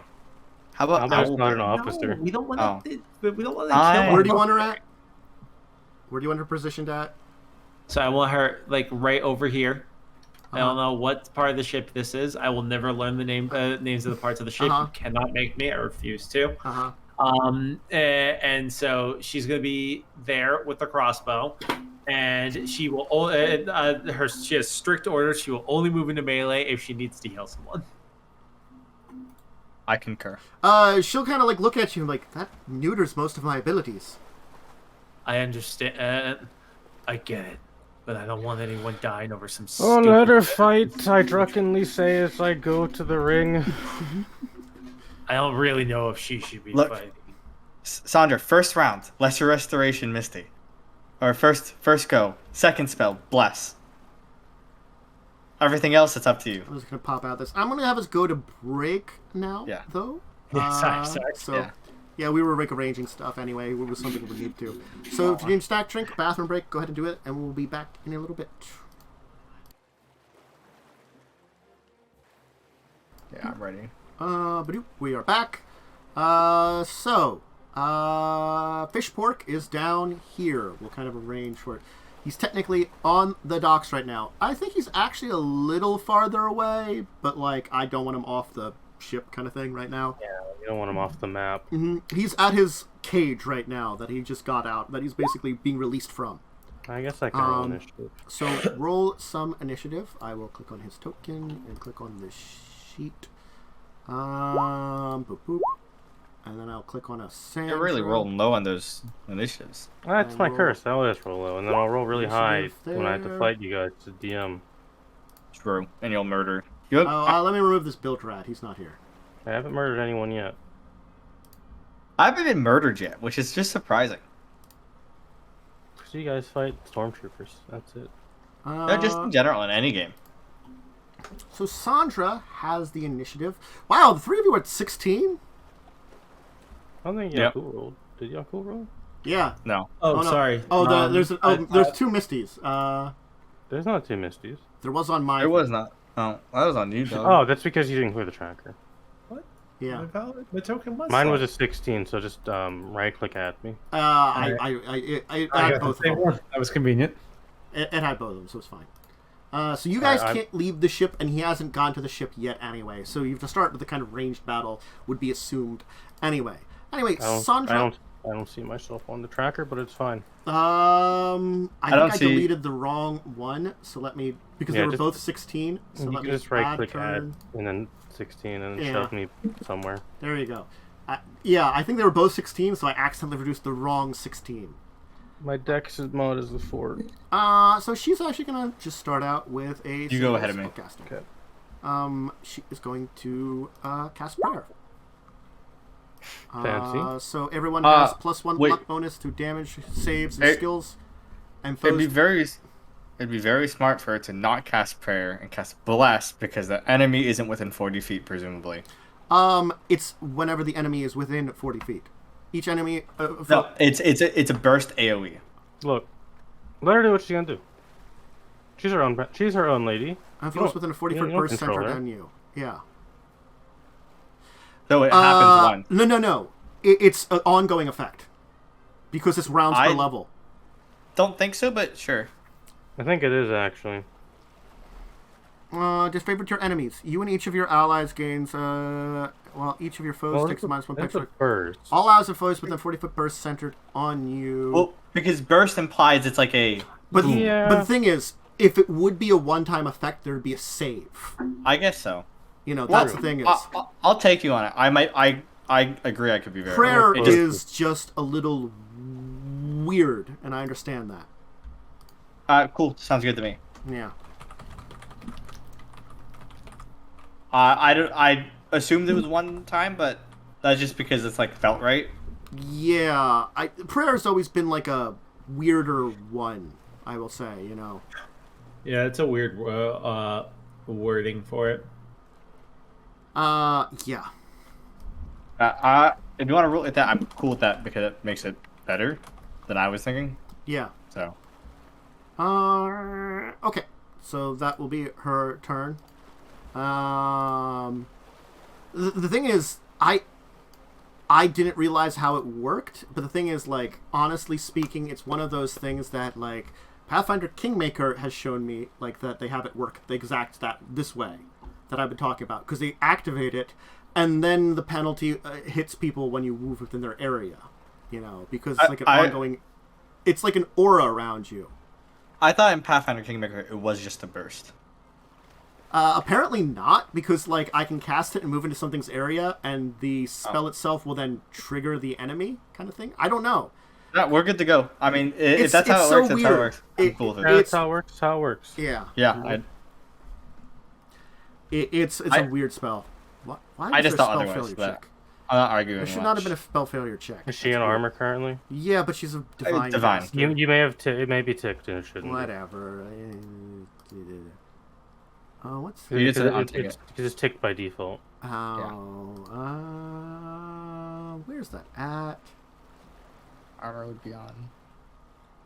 Be on armor, but I don't see like on armor. It's in the configuration. In config, there's it's SA. SA under configuration. I see it. Yeah. Okay. Yeah, it defaults to it being on because it starts all casters on intelligent casters. Okay. So was it Misty next, and then Revia? Yeah, it's my turn. As I drunkenly shouted a fishman, in Parisian, and I give myself a sweet +4 to my ranged attack rolls. And I swift action to a judgment, and I do the judgment of I will judgment destruction for damage. Cool. I've activated her 40-foot aura because I figured it out. Nice. I think Okay. that is all I will do. Actually, I will move to like here. Okay. So I can get a sweet. I'll move over here actually. Okay. Revia. Yeah, I cast Shield of Faith on myself. With my action, with my swift action, I cast Divine Favor on myself. And then I move next to Yaalkol. Okay. Yeah, cool. What do you want to do? Prepare action to smash this thing when it gets in range. It's time to wrestle. Mm-hmm. And that's it. I will hold, basically hold my turn. Okay. Can I click on this? No, you didn't have me be able to click on this. Well, thank you, game. Nice. Like, cause I could drag and drop like the stuff in here, but it doesn't like. It shows me the effectively stuff and tells me what they are. It just doesn't give me a like.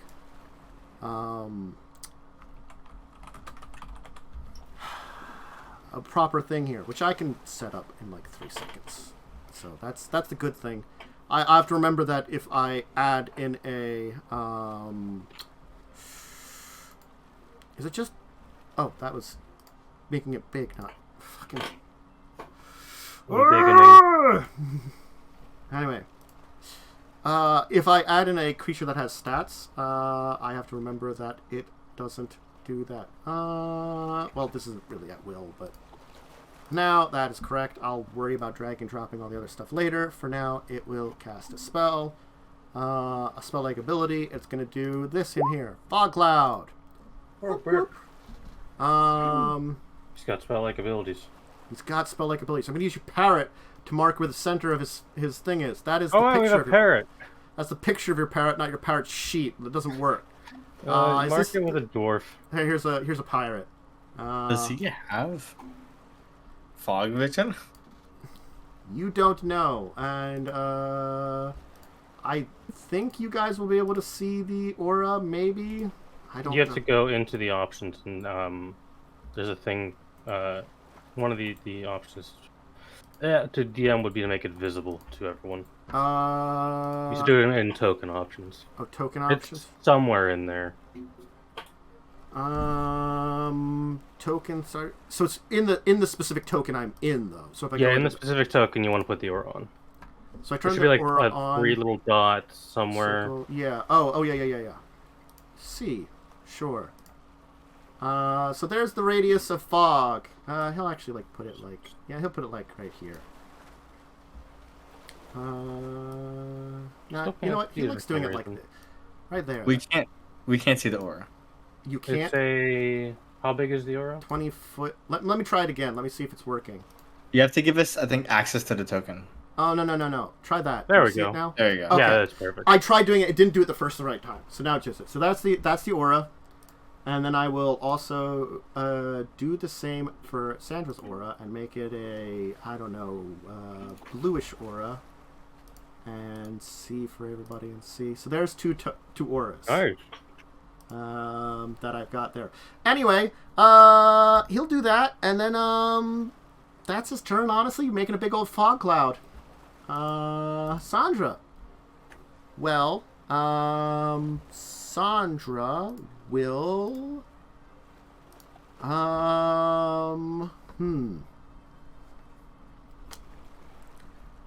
she's going to I mean she'll cast this instant armor. She didn't have her armor on, so she'll have armor now.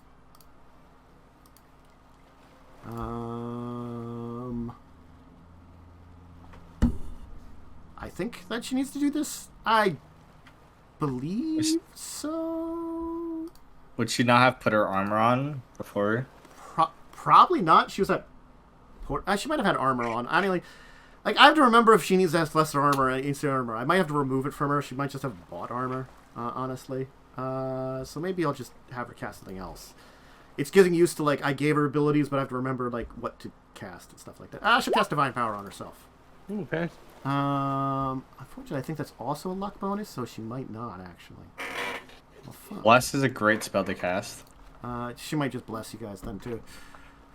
Oh god! For every 3 casts, so she'd have a higher luck bonus to herself right now, but it'd be by +2. For strength, so she would have to go in melee with strength attacks. So she is more strength based. She'll bless. It's a 50-foot range, so it's a It's slightly larger aura than this one. So you're all affected by it, so it doesn't matter. You just have the bless. +1 bonus to attacks and saving throw against evil. So that's her turn, then. I figured it out. Misty, what you doing? How far away is this thing? This Probably, boy? like, I'll say, like, 30 feet from the edge of the boat where he's at, so he's actually back a little bit more. Okay. I'm gonna move up a little bit. You don't have Pathfinder movement on the map. I can fix that. I never remember which map has it and which map does not have it. I think the newer ones I remember to set it up, but the older ones, because I like this one, that didn't change it because it didn't switch over when I clicked on it. That's not clicking on it. Stop measuring, please. I think when you're measuring, I can't switch it. Stop.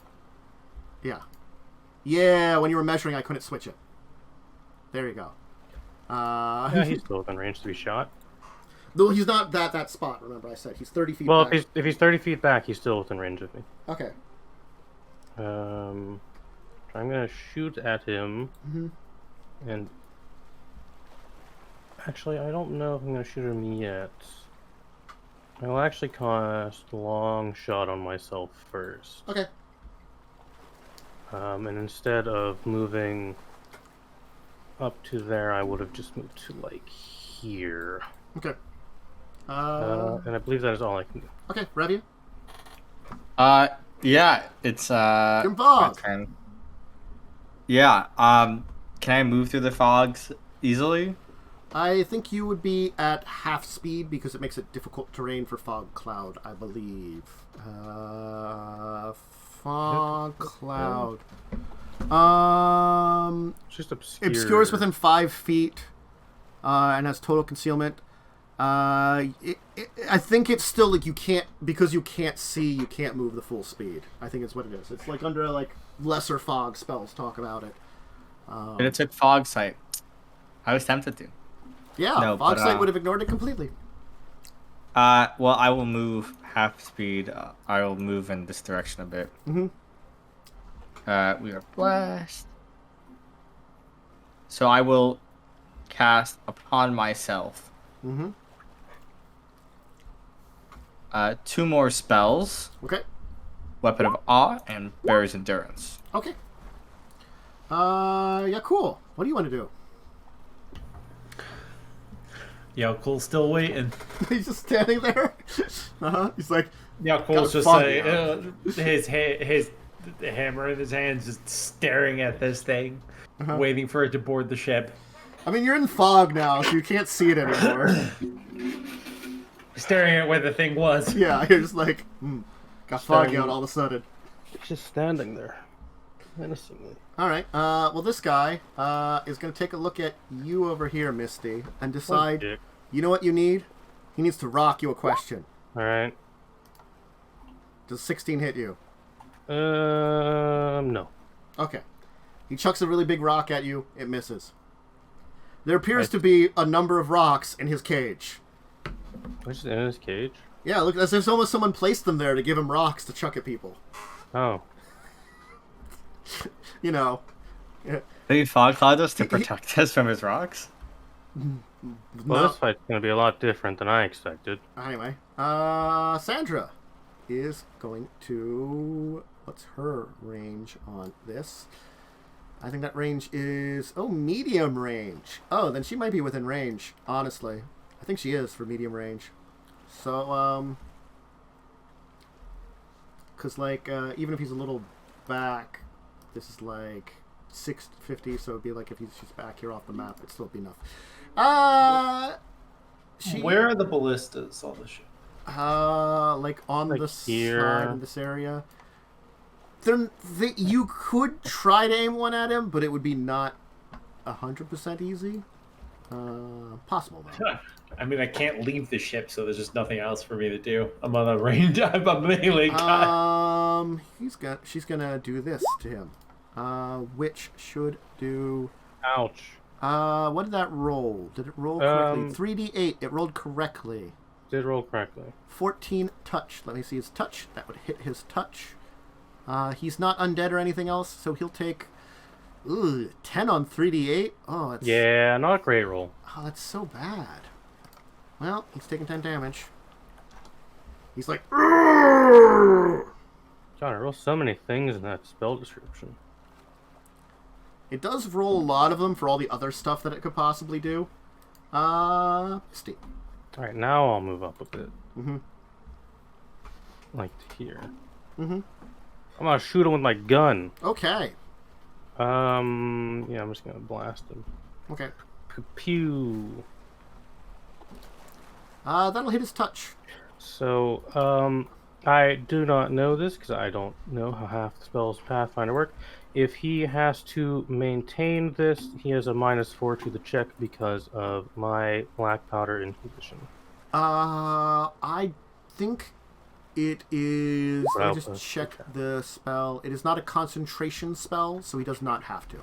Okay. Also, it's a you might have to concentrate on spell-like abilities. I think you do, depending on them. But this one, yes, he doesn't have to concentrate, so it doesn't matter. Well, if he didn't have to concentrate on spell-like abilities, this ability would be useless.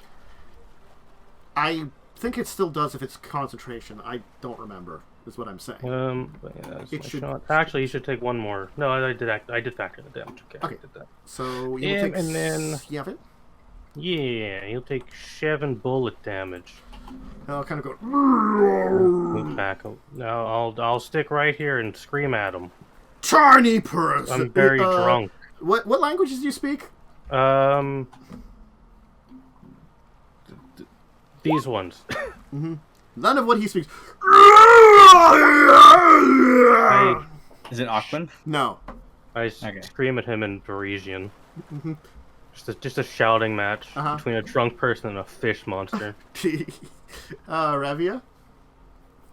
Well... He's technically not a fish monster, he just looks fishish. It looks like a fish monster, therefore. I stumble my way through the fog, hearing Misty's screaming, knowing that she must have done something.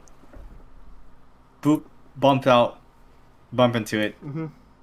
See the situation. He's just vibing in his cage. Oh, he's standing right in front of it, chucking rocks. Well, he's still standing right in front of it. He hasn't seemingly moved. I guess I will, I'll put down my rapier. And I will use my object interaction. That's the thing, right? Yeah, those are things, yes. I can draw my weapon with that, right? Or is that an action? As part of a move, if you have a base attack bonus of +1 or more, you can draw a weapon. Do you have... Draw my short bow. There we go. I guess I'm gonna shoot him. Alright, cool. What's the range of a short bow? It's 60. Is it within 60? Yes. Probably. He is indeed within 60. Then... Boop. 17 to hit for 6 damage. It will not hit. He will bounce off of his tough hide. Oh boy. You'll see the arrows kind of go pink.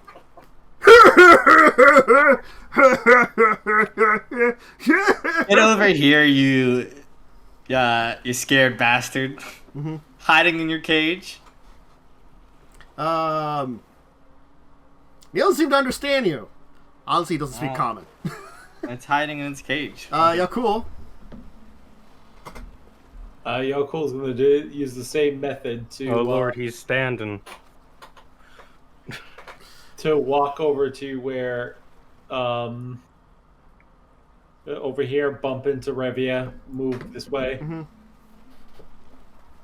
Basically, that's gonna be most of that. So that's my move. And action. Yeah. So that's my turn. Okay.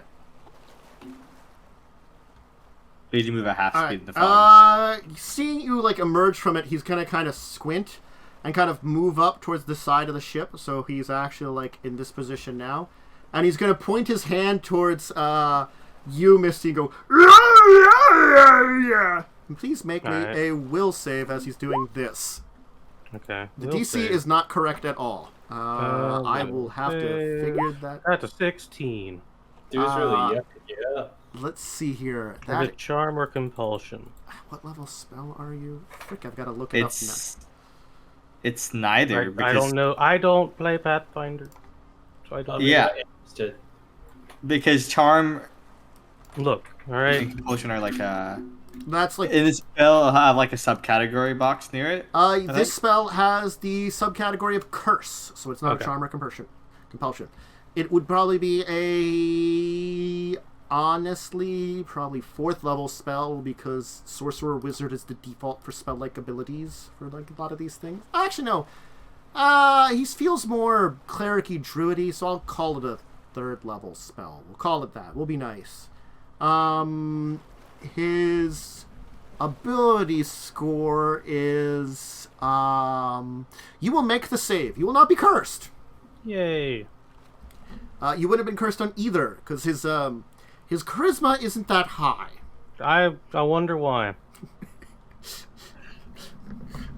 I don't know what you're talking about. He's like a very handsome man.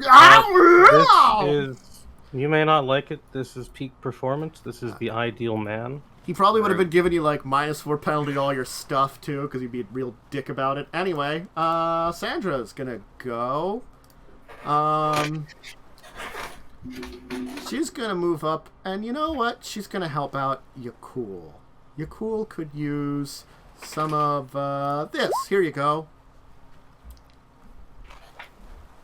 Nice. Enjoy some bull strength, Yaalkol. +4 to your strength. Hey, yo. Misty, what do you want to do? I'm gonna do a little setup. Ooh. I'm gonna flame. Sorry, I ate a chip and it's salty. I'm gonna do this here, Flame of the Faithful on my gun. And then I think that's it. Okay. I believe that's it. Let's see here. All right. My turn. Your turn, Revia. I will. I can shoot my bow. Drop my bow. And then can I? Then it would be like an action to pick up, or what would it be to pick up my rapier? A move. Okay.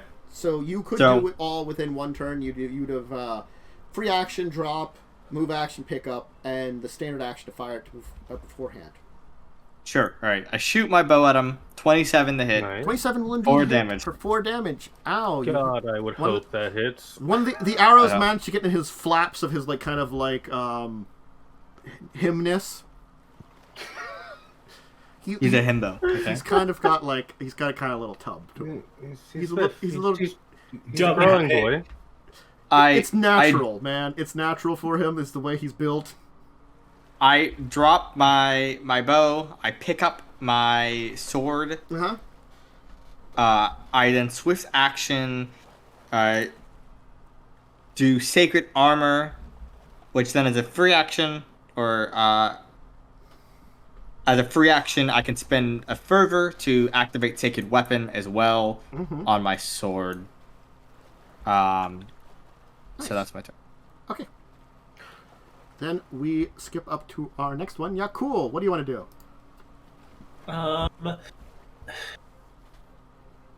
Yeah, cool. It doesn't have anything you can do until he's on the ship. It's basically just waiting. Yeah, cool. It continues to do that until he's reaching. Basically, I'm holding my turn until he comes into melee range. All right. He's gonna climb up the side of the ship. He's just gonna go up to you, and he's going to gaff you. This is only the first attack because he can't make a full attack. He moved. Does a 35 hit you as he brings down his gaff, Revia? What do you think, Tantus? Yeah, does a 35 hit you? 23 damage. Lucky. Oh, that's a lot of damage. Oh, he didn't critical. He rolled a 19. That's what happened. So he didn't critical you. That's the good news. Getting a crit? Hey. Yeah. Not if I was the DM. I think I would be dead. It's not great. So, is that the end of his turn? That's the end of his turn. He just moved up and whacked it. I'm going to go insert myself then. Uh-huh. As I've been holding my turn. Yeah. I'm going to step up and that's a 5-foot step since he's right there. Yep. I'm going to do a nice little full attack. Okay. Well, actually, I'm going to rage first. Oh, yeah, you're a barbarian. Got. Boom. I'm going to enter rage. Angie. Then I will.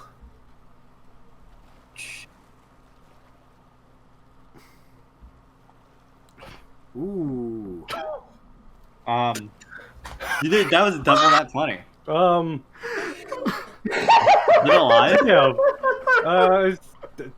You know, my God. So, how much damage is that? It's a lot of damage. 74 plus Okay. 21. 95? Yeah.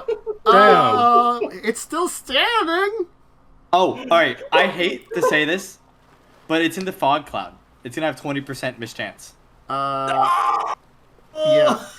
It was using the fact that it's. Well, you could target this little bit that's outside the Technically, fog cloud. he's actually is outside of it. Yeah, he's outside of it enough. You could smacked him in the leg. I'll take it, but yeah. That's. I mean, it's in the. Technically, he is outside of it because it's not. It's in. The square's 20 foot away. Cantus said, "DM makes the rule. Don't Look, argue." I have it like the thing is, it's the 20 foot from the emanation here, and he was a little bit outside of here, you know. So that's why. DM made call. DM call. You know. Like I could have had him climb up somewhere else and try to smack you, and then it would have been the same kind of thing of attacking. Like it just thematically, it sounded cooler if I had him climb up through the fog, you know, to get to you. So he's like emerging from the fog to stab you with a gaff, a gigantic gaff. Oh, is it dead? No. No. Oh, okay. God, no. This thing's a beefcake. Yeah. Yeah, that was almost 100 Look, HP. he's so chunky. That was Yaalkol's turn. He just walks Point made. Mashes. So Sandra will do something helpful probably. Honestly, she'll she can't really see it to move up to attack. So she'll just pull out and take one strike with this for now. No. But then she'll drop. She won't drop that. She'll drop it this turn, so she'll be ready to pick up her rapier and switch back to that. Honestly. All right. Misty. I'm gonna shoot him. Mm-hmm. I'm gonna do a shooting. Pew. Okay. 16 for touch. That will hit. 10. I forget when I have to declare Bane. I probably should have asked that before. Before you roll, because it adds to attack and to damage. Right, it does. Okay. But do you know his type? No, so I wasn't gonna do. I wasn't gonna do it anyways. Yeah. You need to know what he. That's the unfortunate. That's why you have that monster knowledge power. Do you still have the monster knowledge power?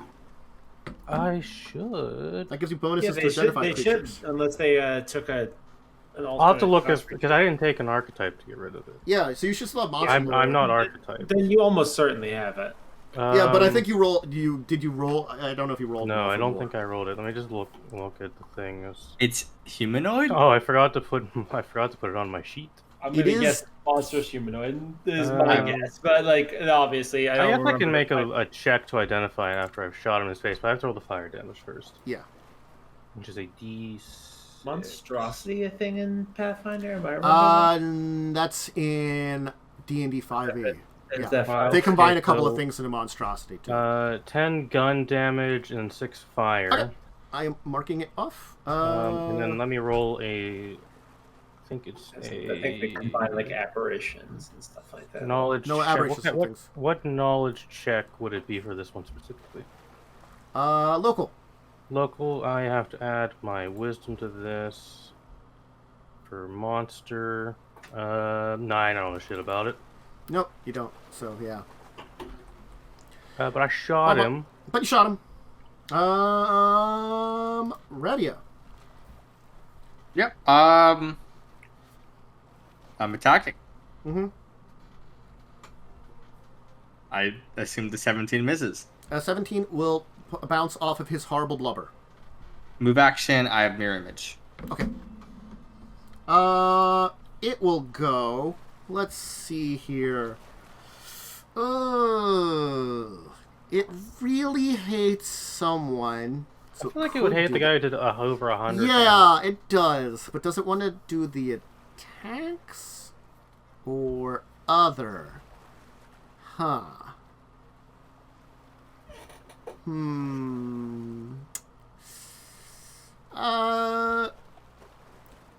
You seem... Okay, you know what? It's in his nature. The particular dangerous person. Yaalkol. Make a will save. That's fair. That's fair. Mm-hmm. That is fair. Nice. You That's are fair. cursed. He is That's going fair. to give you the -4 to attack, saves, ability checks, and skill checks. Cursed, is that a condition? It is a condition that you need remove curse to get rid of. So it is until Sandra rests and memorizes remove cursed, you're cursed. I was just seeing if there was like a pre-made condition. What does it do? It gives me -4. He chooses from a different curse. So this curse that he chose was the -4 to all your attacks, saves, ability checks, and skill checks. Oh lord. Yeah, he just drained you a bit. Being cursed isn't good, dude. No. He could have also given you a -6 to an ability score, or had you 50% chance of acting normally on a turn.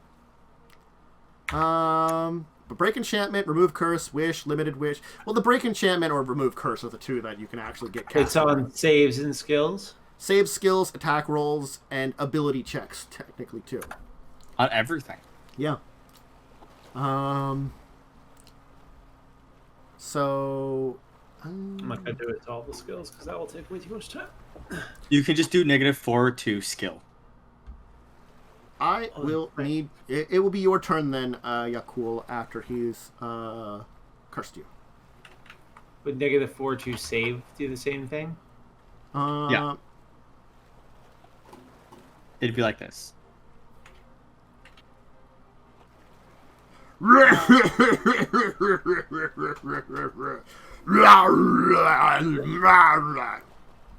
Yaalkol's turn. Yaalkol is going to return fire.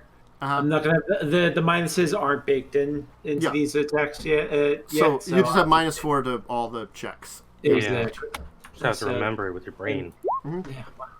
Do a little bit of that math. Do a little math.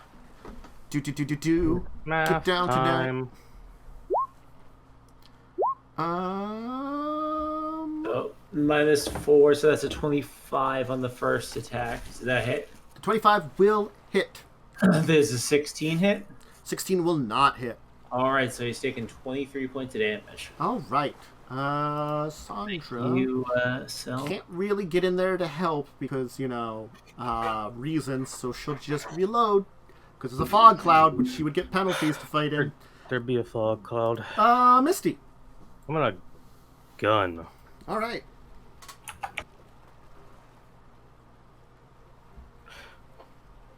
I'm gonna switch gun. Ooh. I'm gonna double barrel pistol this dude. Ooh. Ah, nice. You hit with both pistols and do some damage. This pistol does not have the fire damage on it. It has a note. Okay. Revia. He's definitely beat up a lot. You can tell he's got all these kind of wounds, and that hit that Yaalkol did was actually pretty devastating, smack to his gut, but he managed to live through it. Probably vomited a lot. He probably vomited up a lot of horrible stuff on the two people in front of him. Yeah, just projectile, when he got smacked. Do I do the meme? Do the meme. Do it. Tantus. Roll me a will save. All right, he's gonna make a will save. Sake. You're on 13. All right. I don't know if that affects him. He fails. He can't breathe. You can no longer breathe air. Okay. You can only breathe water. That might unless he can breathe water. Might not be able to do anything to him, but yeah, I appreciate the meme. I don't know if he can breathe water. I have no idea. Anyway, he's just gonna do this to. He's gonna be confused. That's for sure. Does it look like he's suffocating? No, but he is confused.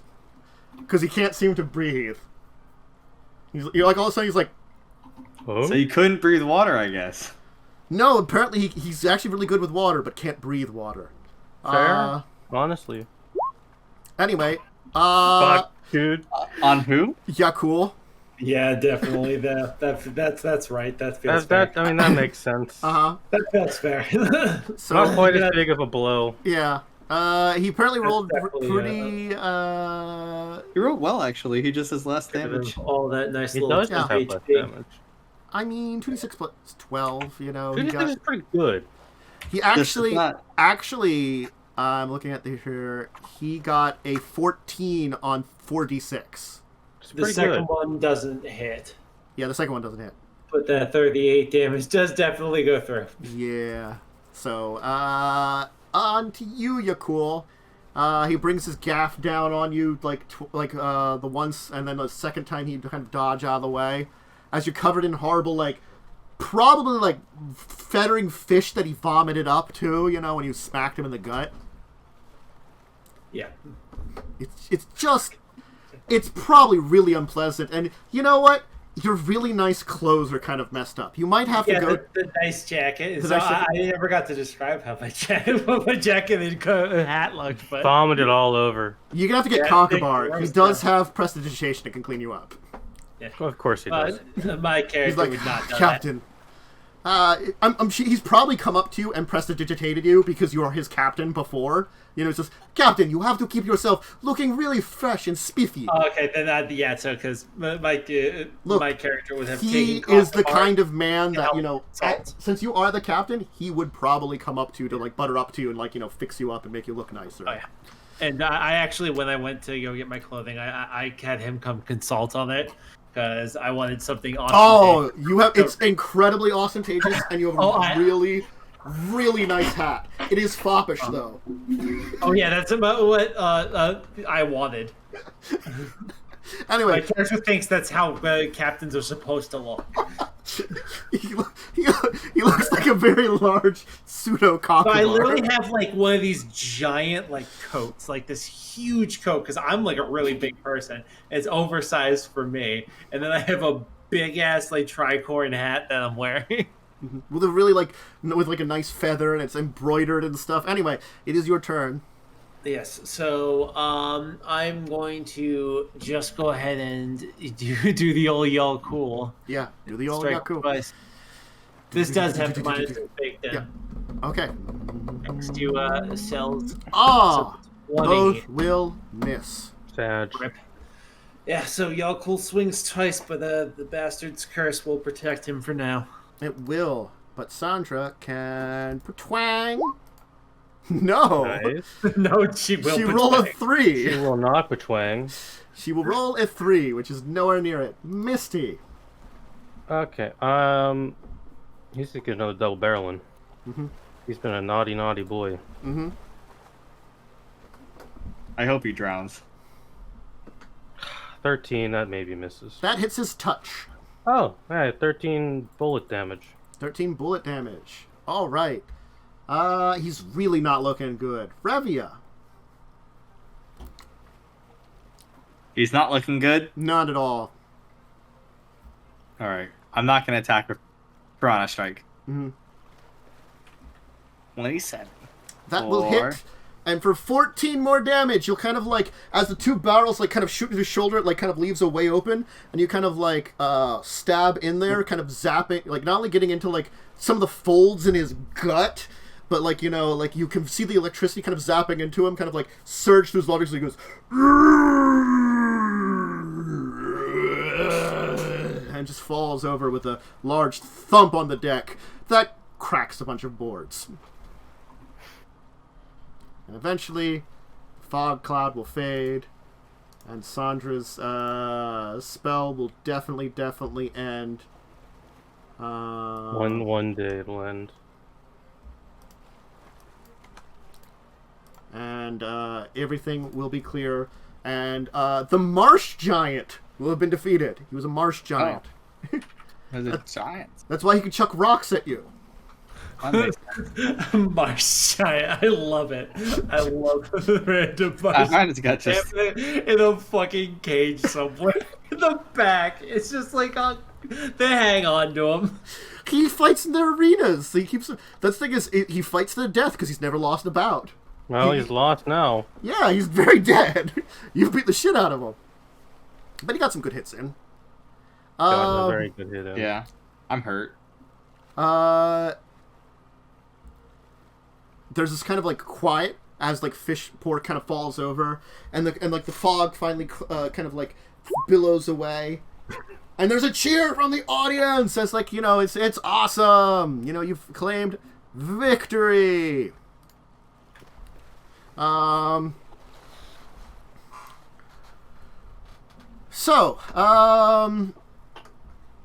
Sadok is kind of like give like this kind of clap as he's gonna kind of walk over. Well. Thank you for being such good sports with all this. It looks as though you've passed the tests with, of course, flying colors. Congratulations. It seems as though this lot here is indeed deserving of becoming free pirates of the Shackles. There's this cheer from the crowd as like they've been watching your entire events and seeing like the action, you know, the gambling games, the the climbing, the fight with the marsh giant, and then he kind of continues with his announcement and goes, and of course, Hurricane King Karadek Bone himself will grant these group this letter of marquise this very evening.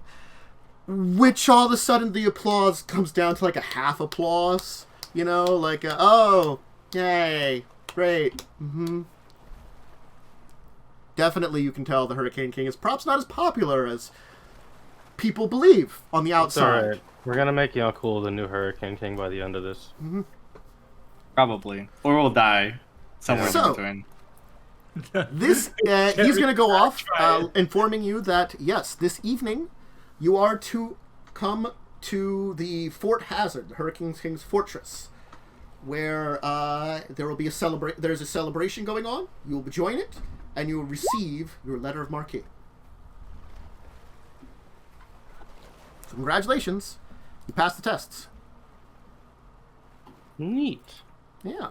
Nice. We didn't die. No, you didn't. I mean, you know, you lived. You took down this guy. He's tough, but you know that critical really helped a lot. Yeah, 100 damage. Mm-hmm. Nothing to shake a stick at. Yeah, Yaalkol? I mean, he criticaled back, but yeah. He didn't have, you know... ×3. There's a difference between ×2 and ×3, and that's for sure. On top of the +5 damage difference. Yeah. Well, I mean, he did get, like, buffed a bunch, too. So, I mean, like, Rage was good, and which this guy didn't have, and, of course, Dual Strength. So, you're going to a party. What do you want to do to prepare for it? It is a pirate party, mind you.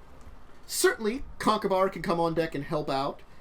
Sandra will inform you, Yaalkol, that she'll prepare remove curse tomorrow. She can prepare to she just will need time. She's like, I can learn the spell to remove the curse he placed on you, but well, it won't be till tomorrow, unfortunately. I appreciate you can do it that way. Thank you.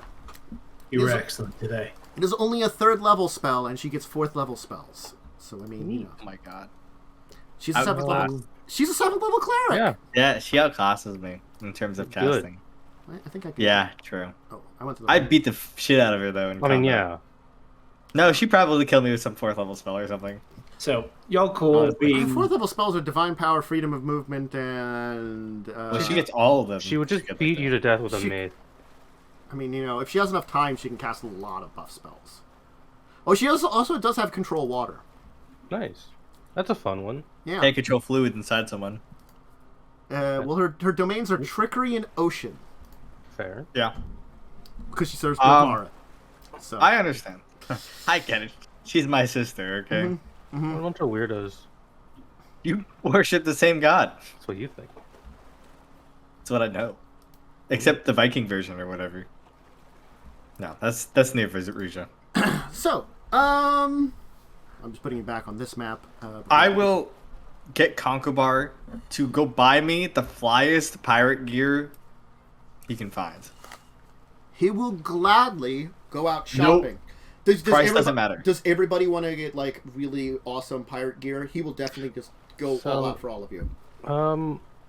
He's I actually gonna go for in. what I was gonna get for myself. So if you can tell me how much you want me to spend, I'll spend whatever. Noble's clothes. It is up to you. Basically, you give a price, and that is the value of it, because you can get expensive clothes. Probably like 200 would be the maximum price for clothes, and it'd be like jewel encrusted gold line kind of thing. So That's a little too classy. Yeah. Definitely, like, Misty will go and get her own clothing. Yeah. Because she wants to get something special. I'll tell you, 20 to 50 is expensive clothing without like mass amounts of jewels and gold. That's like silks and maybe like gold lace and stuff like that. I'll spend 50. Yeah, so it's like this very like high class silk and stuff, and like, you know, maybe you got like a cloak of like some kind of like fur, you know, some kind of like mink fur or something. It's just like it's literally like this very nice, nicely made big coat and a super nice hat. It's just that material. Like, there's so much of it. Yeah, it's lined with like, you know, like I don't know, like some kind of a horrible monster that's really adorable as a baby that has really soft fur, you know, something like that. Like, it's lined with fur from that. Because you're in a pirate town, they have no qualms about doing really awful things. We're all terrible people. I mean, it makes it look really nice, though. And I get really high quality. Ask questions. He will just say, "I have lots of money. Give me nice things, please." Whatever was the tiniest and most adorable that you had to murder to make this. It's like puppy coat or something. You know? Oh God, you're Cruella de Vil. Yaalkol will never know. Blissful ignorance. I get clothes that like with a big cloak that's embroidered with Actually, wait, I can't get a cloak. I have robes. I have the robe of useful items. Mm-hmm. Well. I won't wear this for this event, but I get like a cloak embroidered with like a bunch of Besmara symbology. Yeah, you basically get like, you could probably find something in this town. Honestly, you might be able to arrange to get something like a very ceremonial through. Like, there's probably a small like at least Church of Besmara here in town. So honestly, you could get like a fine like item from the church. They probably would have something that would be like. And I get gloves that like have my like forehands revealed, like my back of my hands revealed, that show off both my unholy and holy symbol of Besmara. Yeah, weirdo. As I do have very expensive tattoos. So Misty will go to a tailor, and she will have sort of this blend of fancy pirate garb and Parisian style. And when she returns in this kind of like a very ostentatious, colorful outfit, you will notice, probably because you have eyes, around her neck is no longer the holy symbol of Besmara, but is a necklace in the shape of a butterfly. Oh, Desna. I guess I should knowledge religion that and not out of game know it.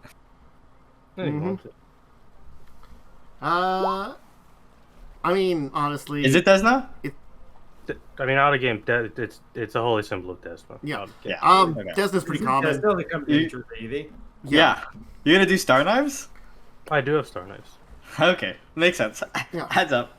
Yeah, I'm not actually. Fun fact: not actually an Inquisitor of Besmara. Well, I've just learned this, I guess. Well, Desna is also chaotic good, so honestly, like, you can be chaotic good, chaotic neutral very easily and serve Desna. Desna's just turns to do nice things. She's the god of travel. Travel and dreams. Yep, travel and dreams, and she's the patron god of Parisians. Yep. So, and in Wrath of the Righteous, there is very cute succubus lady. That is Desna follower. Nice. So, you will head to Fort Hazard, which, if you want to, where is it in the maps? I can port out the edit, no, cancel. You can plorp out a map. Show the map again. There we go. I knew you had this one. Fort, it is up towards the north, that in the Sloan Island. So you actually have to kind of take a dinghy over to the island where the fort is. Port Peril is so weird looking. Port Peril is indeed weird looking. I have a full map of it in this book here, so if you want to do a lot of stuff in town, we can talk about it, and we can the do it. Cave housing, whatever. Yeah. That's fun. Yeah. But yeah, that is I thought that scale to tops at 80 feet, and I'm like, damn, that's a small town. Yeah, no, it is a metropolis here that you are in. And there is plenty of things to do here. Actually, wait, let me see here. That actually might not be the correct location. I'm trying to see here on the list where it tells me where... Lucrehorn? Jesus, you don't give me good information on Port Peril locations in this book. Lucrehold is the island. Okay, the Fort Hazard is on it, so that island's called Lucrehold. Ooh, nice. Yeah, and that's the fortress on there. So you kind of have to take it there. You can see that Fort Hazard, it's like a gigantic military fortress centered around a lighthouse, the lighthouse of the port. So the light is has the beacon there. So again, there's all kinds of legends into it. If the Hurricane King wanted to dash his enemies on the rocks, he would snuff out the light, and then they would all smash upon the rocks of Port Peril, trying to invade it or something like that. Dick move. I mean, it's for your enemies. It is dick move. Your enemies, you're not very nice to. I mean, he's not a very nice man. Yeah, he's sending them to Besmara, I guess. Uh-huh. But even that thing. But again, Port Peril also is the host where all the Hurricane Kings come from, because it's the largest city in Shackles anyway. You can have the whatever city you're connected to, but you kind of move in here once you become Hurricane King. Anyway, once you arrive at the fortress, you'll be led inside where revelry is in full swing. Tables are laden with all kinds of roasted meats, flagons of ale, mead and rum. There's loud, drunken Buccaneers swaggering and staggering on the hall. There's music, singing. All kinds of things are going on. It is a raucous party. And at the height of this party, at the top of it, on top of a gold-chased teakwood throne, is the man himself, Hurricane King Kerdek Bonefist, which, if this cooperates, I will show you this man here, where you will obviously note his one fist is indeed skeletal. Weird. Yeah. No, not a good sign. He's got this long... That seems really unhealthy. Mm-hmm. Yeah. That seems like you might be cursed or dying horribly. Yeah, carpal tunnel hurts lots of people, man. You gotta get a brace. Or he is on his throne with his long black hair and beard, and he doesn't have regalia of a king or something himself. It's just he looks like a pirate captain through and through. He has the long coat, tricorn hat. He's got the mug of rum in his hand that he's just swigging down. You can see in his front, in the front, of his belt is a pistol that he's kind of got there. And of course, he's got his skeletal hand, where he's kind of just sitting on it. He's seemingly already well into drinking, and he kind of stares down on you all as you kind of are brought forth for introductions. And then, as you're kind of someone's trying to announce, he's like, this is the Captain Yaalkol of the Dragon's Promise, and there's the crowd is just being loud. He kind of goes, "Silence! Silence!" Arrgh! He pulls out his pistol and fires it up into the air. With an echoing fade, the entire room goes quiet.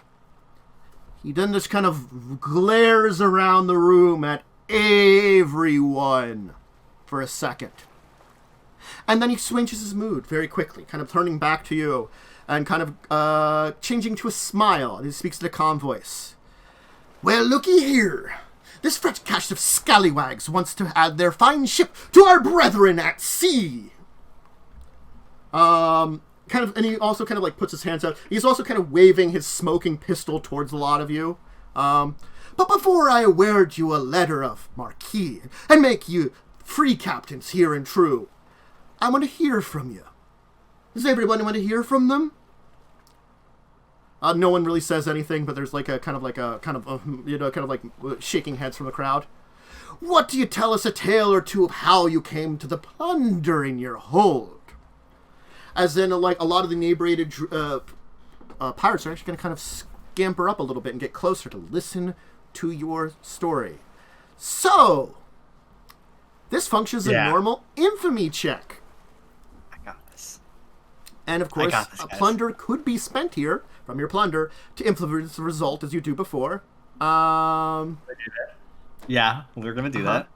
So, your average, what is your party level right now? 7? 7. So it is a infamy check of DC 29. Because it's 15 plus average party level times 2. And how does the plunder help? Gives you, I can't look up, I have to actually open up the book that is in, sorry, give me a second here to do so. It is in the Adventure 55, number 63. God damn it, that doesn't tell me which book it is. Nice. First book? I think it's the first book as plunder. Because these are bluff or intimidate checks, right? The plunder rules are in the first book. Thank you. Then that's 55, then I'm guessing. Should be on page 55 there. Well, Adventure Path's 55, page 63. Yeah, 63 or whatever should be there. I'm pretty sure it's in the first book. God, I hate that when I puts it in the one monitor, it like zooms in super close. No, imagine like putting the things you need in like a little box with a brief little reminder of what they do in a different book. That'd be weird. It would almost be a good idea. But it's not. Good ideas. That's not for bluff, intimidate, or perform. Yeah, okay. Do you have a higher bluff than me, Momo? I have a higher intimidate than you, maybe. What's your intimidate? 10. No, it's slower. Is it? My bluff is only 4. Okay, then I've not put much into bluff. I have a plus 11, so it's a 5% diff, but 5% diff is important. We're going to get the DC that high. You could let me see. I wish I went full into bluff instead of diplomacy. There are points of time for diplomacy. There's unfortunately not one of those checks for it. And it's the unfortunate thing that Quentin is really good at performing, and we don't have a Quentin here. I mean... We do not. You can spend up to 3 points of plunder. Plus actually, 5 per? no, that's thing. I'm checking something here to plunder and infamy. That's using infamy for plunder. Where is the bonus to that? Oh god. Can we use disrepute? You could use a disrepute if you had one that affected your infamy. I do not know if you do have it. You have you're despicable. So you can do up despicable ones. Let's see here.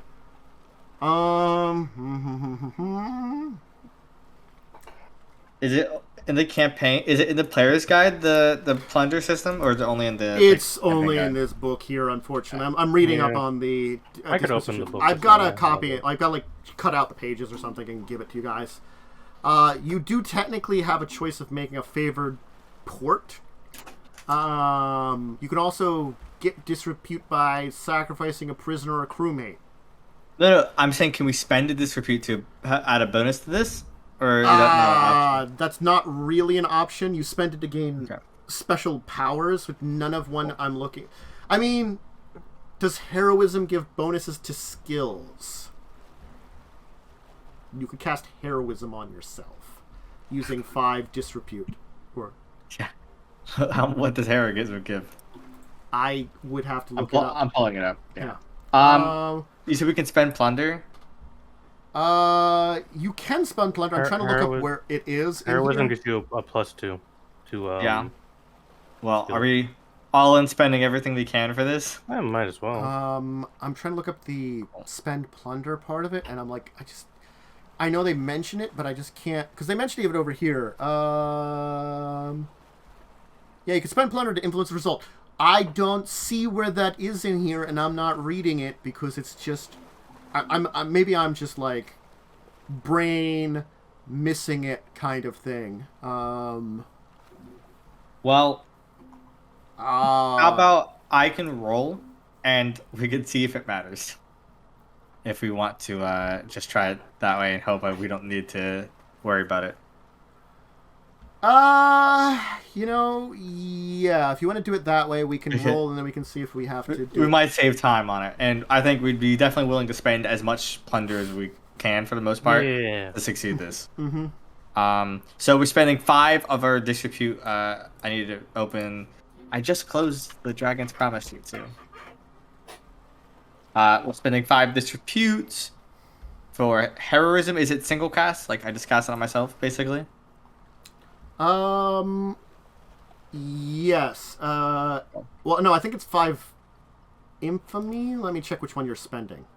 Disrepute spent. Infamy's disrepute spent. Yeah. Okay. So, you've spent 5 disrepute, and as a standard action, All in the ship, right? It's supposed to be on the ship. You can cast it on yourself. Cast it on the way here, I guess. 10 minutes per level, 70 minutes. Nah, it's probably not enough time. Yeah. No, probably not. Well, we're just gonna most of these are like on the ship things. Yeah, unfortunately, most of these are all ship things. all right. Yeah. You know, we're just gonna roll and see if it matters. Yeah, Maybe we'll roll high.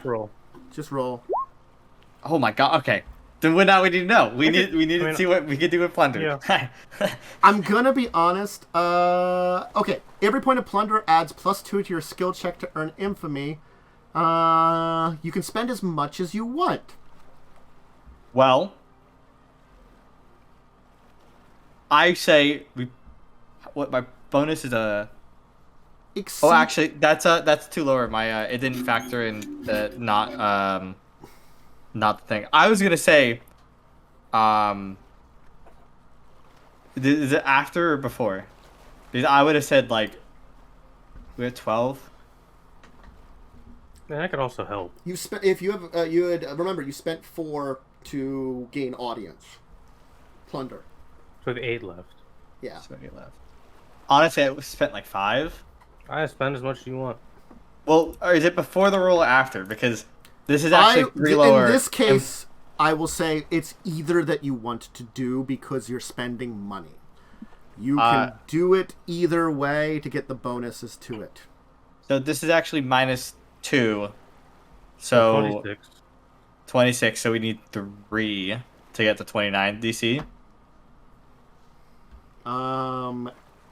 So yeah, so they each get +2. So to get to 29... Oh, each gets +2. So Yeah. we need to spend 3 or 2. Yeah. You spend 2 plunder. Spend 2 plunder. Yeah. You're muted, Erik. Oh my god, that was I could also roll a bluff to try to help if you want. Can you assist on these? I don't know, maybe. I mean, I think you could probably get some assistance with a check, like if someone's spending the time to do it with you or something. I can try to bluff. You have +2. You can roll a bluff DC 10 to give a +2. That's a 5. You don't help, unfortunately. Sad. All right, cool. Wow, we spent 2 plunder. That's still fine. drunk. And I tell stories of Mancatcher's Cove and of the ghost ship we fought, which we got plunder from as well. Yeah, Those are the 2 big events that we taking on Whalebone Pilk and gathering up the treasure of Mancatcher Cove. I'm going to increase this infamy and disrepute score by 1 each, because you really only exceeded it by 1 each. Unfortunately, the DC was high. It's the role play aspect, okay? Very cool in front of the Hurricane King. Yeah. Honestly, you could have actually increased it by a lot if you wanted to spend a lot of money. Like, this is the one place, like, normally you can get up to +3. You could have gotten a +5 here if you wanted to, but you would have had to spend the money to do so. Let us see here. So...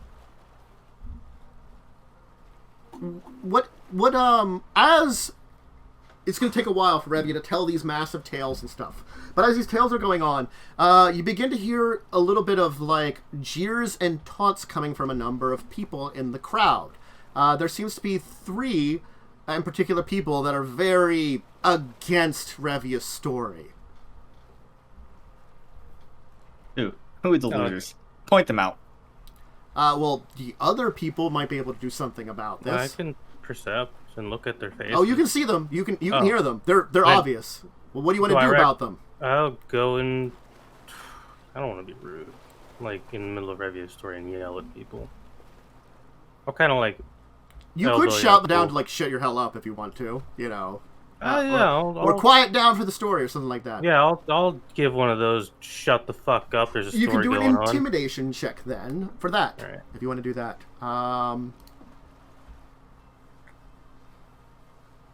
26. All right. The one you're talking to certainly will shut up.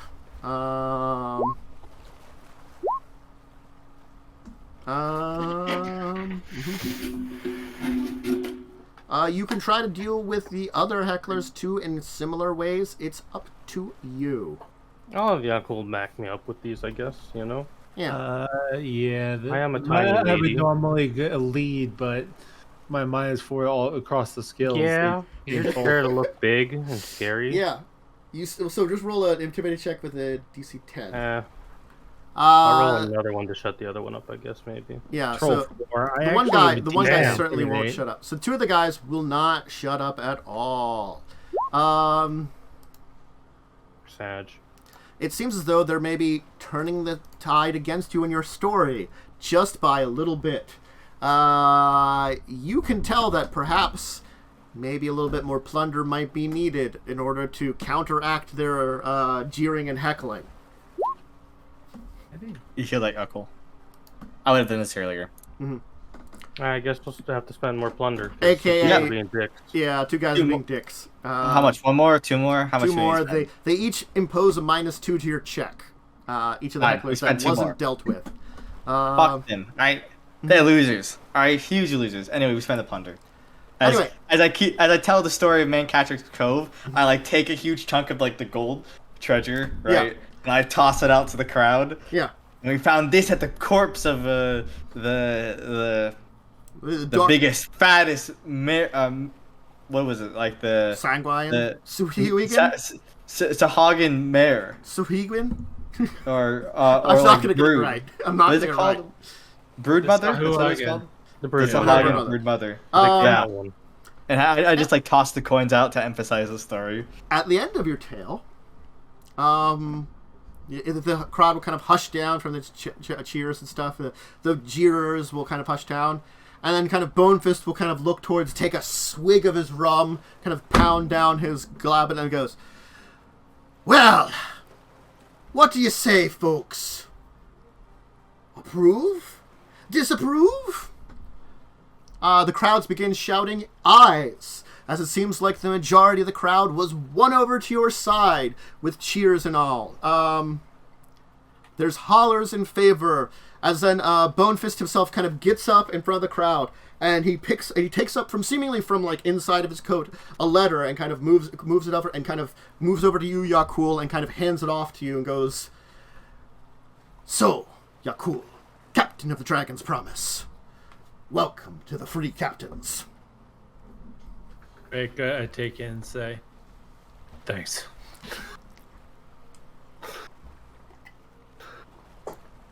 And Yaalkol will just like sort of put the letter in his jacket. Mm-hmm. So, the revelry will continue, the party will continue, drinking, merriment. You'll be guests of Hurricane King Karadak Bonefish for the evening, before being allowed to return to your ship and return to port. You are now official free captains. You've gained a new level of recognition and strength. Of course, your crew wants to celebrate. Everybody is excited. You've gotten, like, new recognition on board the ship. What do you want to do with that? Do you want to just, have a party, offer them shore leave, something else? We can give extended shore leave. Okay. Certainly they will take it and enjoy kind of like new status as, members of the newest free captain. Yaalkol, captain of the Dragon's Promise, the newest free captain. And of course, the talk of the town is that as the, your crew kind of goes off in various places, Sandra's going to stick around, but Rosie, Cog, and Conkabar are actually going to go out on a pub crawl. Conkabar probably because he wants to, pick someone up. Rosie and Cog because they honestly want to go drinking. Fair. But Sandra's going to stay back at the ship. Many of your others, like Owlbear, will stay back because, he doesn't really know He's not smart enough to go party. Your mercenary band will go out except for Lucian, of course, will stay unless you we'll wait for you. And the rest of the random crew will head out on to that. So shore leave has begun. Me and Yaalkol are going on a bender across all of Port Peril. And we're going to end up at, my parents' house. As, I guess... Hey, this works. I didn't want Yaalkol on the ship for this. I'm going to start building my thing. Okay. All right. I want to show Yaalkol my parents, basically, while I'm super drunk. I'm like, Yaalkol, let's go to my parents' house. Yaalkol will accept all the drinks you give him. He doesn't drink all that much, and so he's almost completely sober. When he meets your parents, it's just very genuine and nice. It was a great time because the story was a really hard thing to sell. You will know that there are a number of great places to take to. But you're going to want to take good old Yaalkol to one of the favorites.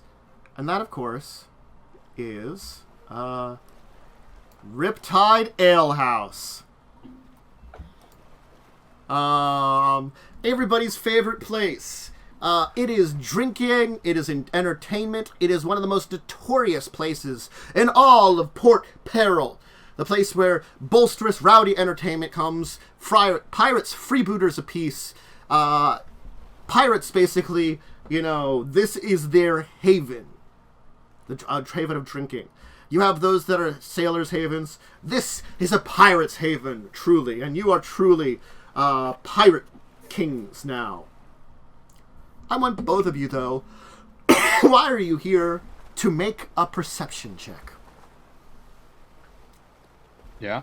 Yeah. I can do this. Huge numbers. Nice. Wow. Then both of you will happen to notice something. There will be a person up at the bar. A person that kind of looks familiar. You swear you've seen this woman before. Right there. Oh, yeah. No. I know exactly who she is. Uh-huh. Can you give me a sense motive? You need a sense motive of me, okay? Mm-hmm. Sense my motive to get the fuck out of the bar. Revia, you notice that she seems to be sauntering up to some people and seemingly adding a few things to a number of people's drinks. Oh? Oh, they're recruiting, I see. I will. Yaalkol, you see, just starts beeline towards her. Same. I'm we're both moving. As you take steps towards where she is, because she's still kind of across the bar, a man will intercede between the two of you, seemingly turning towards Revia and going, pardon me, you're just so... I will stab you if you do not move. This man. Damn. Oh, he's handsome. Who is this? I don't care. Listen, there's revenge in the water. You were sitting at a table when you noticed this too. Yeah. So he's sauntering up to the table and kind of being especially with you, Revia, being excuse me. I just noticed you're so you're drinking here with your dragon friend here. Go, Yaalkol. Lizard friend? Captain Yaalkol. Don't get distracted. Move, Captain Yaalkol, go. Yaalkol! I walk past. I've been hearing past you. Wait a Yes. second. Yaalkol just pushes his way past him, and it just keeps going. Okay, as you're kind of pushing by, you will now notice that Kalki has noticed you folks. As she kind of tries to back away, she actually will scream, holding a drink, and go like, "Someone's trying to drug me!" and throw her drink over the shoulder, which it will fly into the air and hit a guy in the back of the head. Damn. You started a bar fight. And bastard. with that, the room erupts into a massive bar fight as that guy just socks someone next to him. The bastard. If only there was someone less abrasive here, maybe he would have done this stealthily. But alas, it was us two. There is a barroom brawl going on. Yaalkol is just in it. I'm trying to find her. Okay. I'm beelining to the. Do I know where all the exits are in this bar? No, you don't know all the Is exits. it? Damn, I'm gonna try to follow her. That's my goal. So, there are a number of things going on now. A barroom brawl has erupted as you are attempting to cross the room and get after this woman up at the bar. Basically, am I on the map layer? Yes. You were basically like sitting over here, and she was like all the way over here, kind of thing. You know? Yeah. Not great. No. We'll say she's like at the end here. Yeah. I'll just remove Pierce here. Pierce is certainly interjecting himself into what's going on, though. Definitely. So I'm just going to put the, I think he's in on it, so. this man here. He's getting punched. He was saying some things too, and there's some drunken brawlers, which I can show you the drunken brawlers. I got this nice picture of the drunken brawlers that you guys can see if it would let me edit to all players. Save. There you go, drunken brawler. Or I guess I'm probably more like he's blocking. It's more like. Some drunk people are sauntering up to you to punch the crap out of you guys too, because there's just fighting everywhere. I'll take AOPs. I'll take all the AOPs. You fools! I have improved on our strike. Oh god. Don't kill people! Oh no! You didn't know what you were doing. A lot of broken jaws tonight. And Non-lethal. he's like sauntering up right behind you, so he's getting in the way. Yeah. I believe it. Yaalkol loves brawling. He doesn't like killing. So there's like fighting all over the place, and I will need I'm going to clear this initiatives, and I will need a bunch of initiatives because I will need to pop out a couple of character sheets here. This drunken brawler. It's a good initiative roll for me. And Kalki gets popped out. I want to catch her so bad. Pierce. I yelled at Yaalkol to get on the objective, but I don't believe he'll be able to do it. He can't resist the brawl. If only. Yaalkol's got a one-track brain. Yeah. He likes to punch. He'll generally follow you. I'll just copy and paste an extra dude over here just in case. I'll use this guy as the initiative tracker right outside the building. Drunken brawlers. Not going very high. And we'll get Kalki here. Oh, powers! And roll initiative and go. This is it, guys. The hat. Yeah, cool. What are you doing? 5-foot step here. No 5-foot steps. It is difficult terrain in this entire place because it's filled with people punching and beating the shit out of each other. And you have to like muscle your way through the crowd and hope and like not get distracted. These are the people that are specifically interacting with you, but you have to consider that like this place was filled to the brim with people that are now all brawling. There are like 30 or 40 people in a giant melee. I'm in the rage. And then I'm going to power attack this guy in front of me with my fist. Mm-hmm.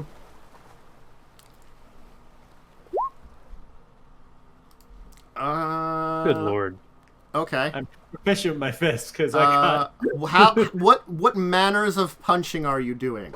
Punching the man in the dick. No, I'm not going to kill. Okay. So, Yaalkol is You'll get 2 good punches on this guy. Like, he's more like wrestling. So I imagine what he's doing rather than striking is just like grabbing and just throwing people into like tables and stuff like that. Yeah.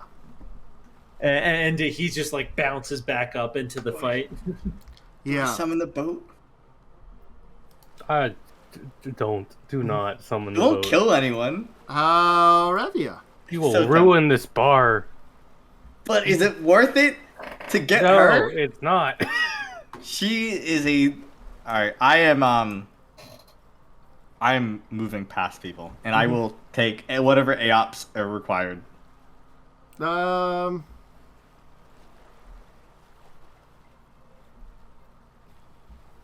Yeah. Let me just check what's going on. Yeah, you will take at least a AOP from Drunken Brawler. I am pushing past. So each is 10 foot. Pierre doesn't attack. Pierre is making it difficult for you to go. He's not going to attack. Pierce. I think Pierce. Sorry, my bad. I think Pierce is going to use a. I'm going to roll a melee. This is not an attack, but I'm rolling just a. I can't roll just a melee. I forgot I rolled that. Let me roll a d20 for him. He's going to try to. What I roll there? He's trying a CMD. He's trying to grapple you. Is that as a reaction? You can do that? Probably not. No, AOPs are just attacks. That's right. There's a feat or something for that. I'm sorry. There's a feat for it. Yeah. That was a feat. I'm sorry. I think there's a feat for that. So never mind. Yeah. 20, 30, 40, 50. I just jump on the table for 60. Sure. Or, yeah. So I double move. I dash. Is he taking a strike at me? The guy took a strike at you. 20. Does that hit you? Yeah, that one hits, but I'm luckily at full HP. Yeah. That's why I healed Erik. This is why I did some healing. Yeah, and I jump on a table to get a view of Chalky, so she cannot escape my vision. I'm staring daggers, and that's my turn. I move, and then I dash. Do I have a swift action I can do? I don't think so. No, that's my turn. Yeah. Oh, okay. I'm sorry. She is positioned a little differently. I just have to make sure that I know where she is. She was actually up here. When she calls the brawl, that's where she managed to get to. Okay, cool. Doesn't change anything. Yeah. Okay. Her turn next. Honestly, she's just gonna run. So it's like she's outside the drunken brawl. That's what she kind of made sure to be there before everything got panicked. So she's outside it. 1, 2, 3, 4, 5, 6. She's gonna just run down the area up here. Jump out that window. You're gonna jump out a window. I'll jump out a window. Drunken brawlers. I guess this guy's gonna just move up and try to punch. They're just going for Yaalkol. They're just trying to punch a bunch out of Yaalkol. Let's go. Hua. The first one's a hit. So you'll take 6 non-lethal. Yeah. They're just gonna deck you and kind of go jerk. Whew. They got high attack mods. Yeah, they're pretty good drunken brawlers. The drunken brawlers are apparently These are probably trained pirates. So yeah, these are probably really trained. These are really trained pirates of this place. This is. Is he chasing me down? He is coming after you. Okay. He's got a double move. 1, 2, 3, 4, 5. Madam, Madam, be careful. There's loafs all around here. Perhaps you should come with me, and we can get you out of this place. I'm more. There is some nice private rooms upstairs. Help me chase the lady upstairs, and I will go into any room with you. Okay.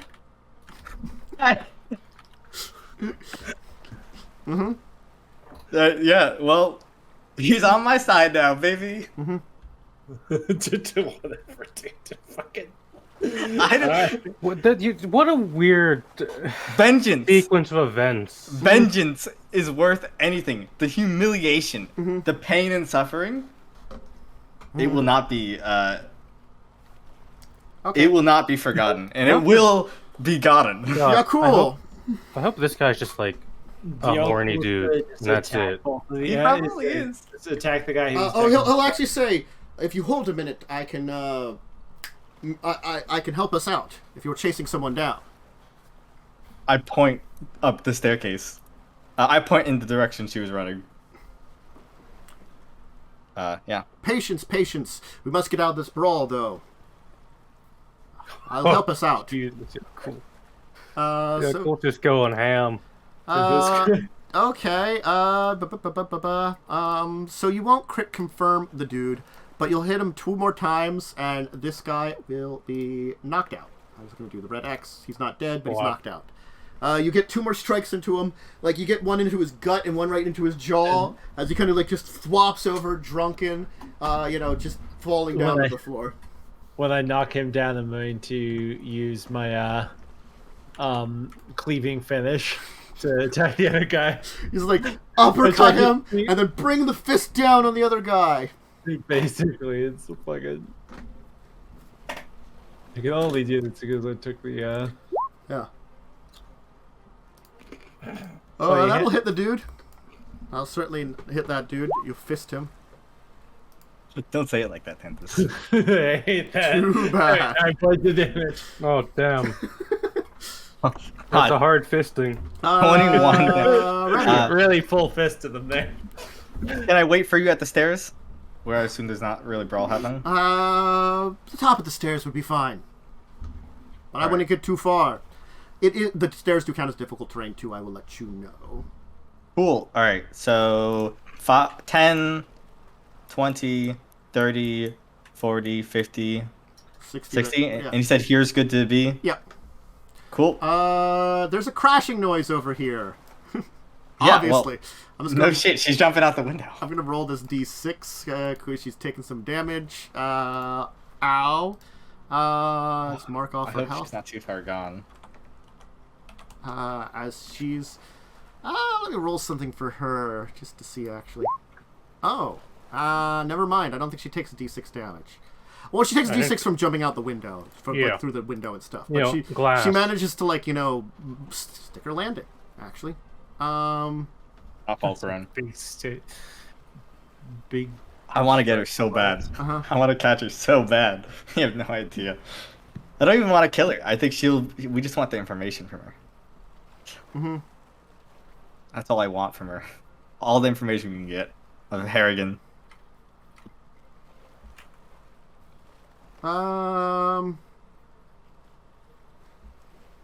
Okay. I know what she's doing. Cool. Yep. Brawler, because I guess he's gonna punch you. Cool. It's what he does. He's drunk. 18 hit you. Be cool. 18 does not hit me. All right. Pierce is going to move up, and I need his character sheet, which is currently hidden, and he's going to do this for you two. Congratulations, you're hasted. Oh, he's so fucking Chad. He's just a horny dude who wanted to fuck. Yeah, true. Not you. Wanted to be a fool. True. No, he very clearly wanted to be. Honestly, he would go for any. He's very go for pretty face. He doesn't mind being in a semi-committed relationship. He might have gone for Quentin if Quentin was here. Honestly, I would believe that. I mean, who wouldn't? Yeah. True. I'm fairly attractive. I mean, I'm at 15 charisma, so it's not like I'm unattractive, right? He wouldn't mind both of you joining him at the same time. Ooh. I mean, You know, Also, he'll be like, I did forget to mention too, just in case we get separated. Pierce Gerald, also a free captain. Hell yeah. Revia Gavet. I look over. He's the free captain. Mm-hmm. So he said. Dragon's promise. Ah, yes. Do I what is captain of? I can check. Oh, that's right. It's a page it goes to for this guy's. He must be high. He must be a high level. I have to go to page. He seems like a nice guy, just a little horny. He is captain of the Salty Flagon. Nice. I'm a little salty right now. Obviously, I mean, come on. All right. So yeah, cool. Yaalkol is just gonna keep hitting this guy. Mm-hmm. Keep on punching. Pounce, pounce, pounce. Let me see about that. That's not the drunken man. This is the drunken man. So you'll hit him twice. He'll still be standing. Okay. He looks like he's pretty beat up, but he's still standing. Revia. Okay.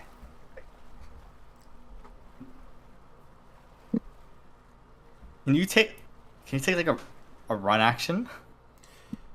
Like what's the run? The run you need to be going a straight line that's uninterrupted, but you could run. So you cannot run. You could. I can't run and dive out the window. No. You have a speed of 60 though. Right now, you are hasted.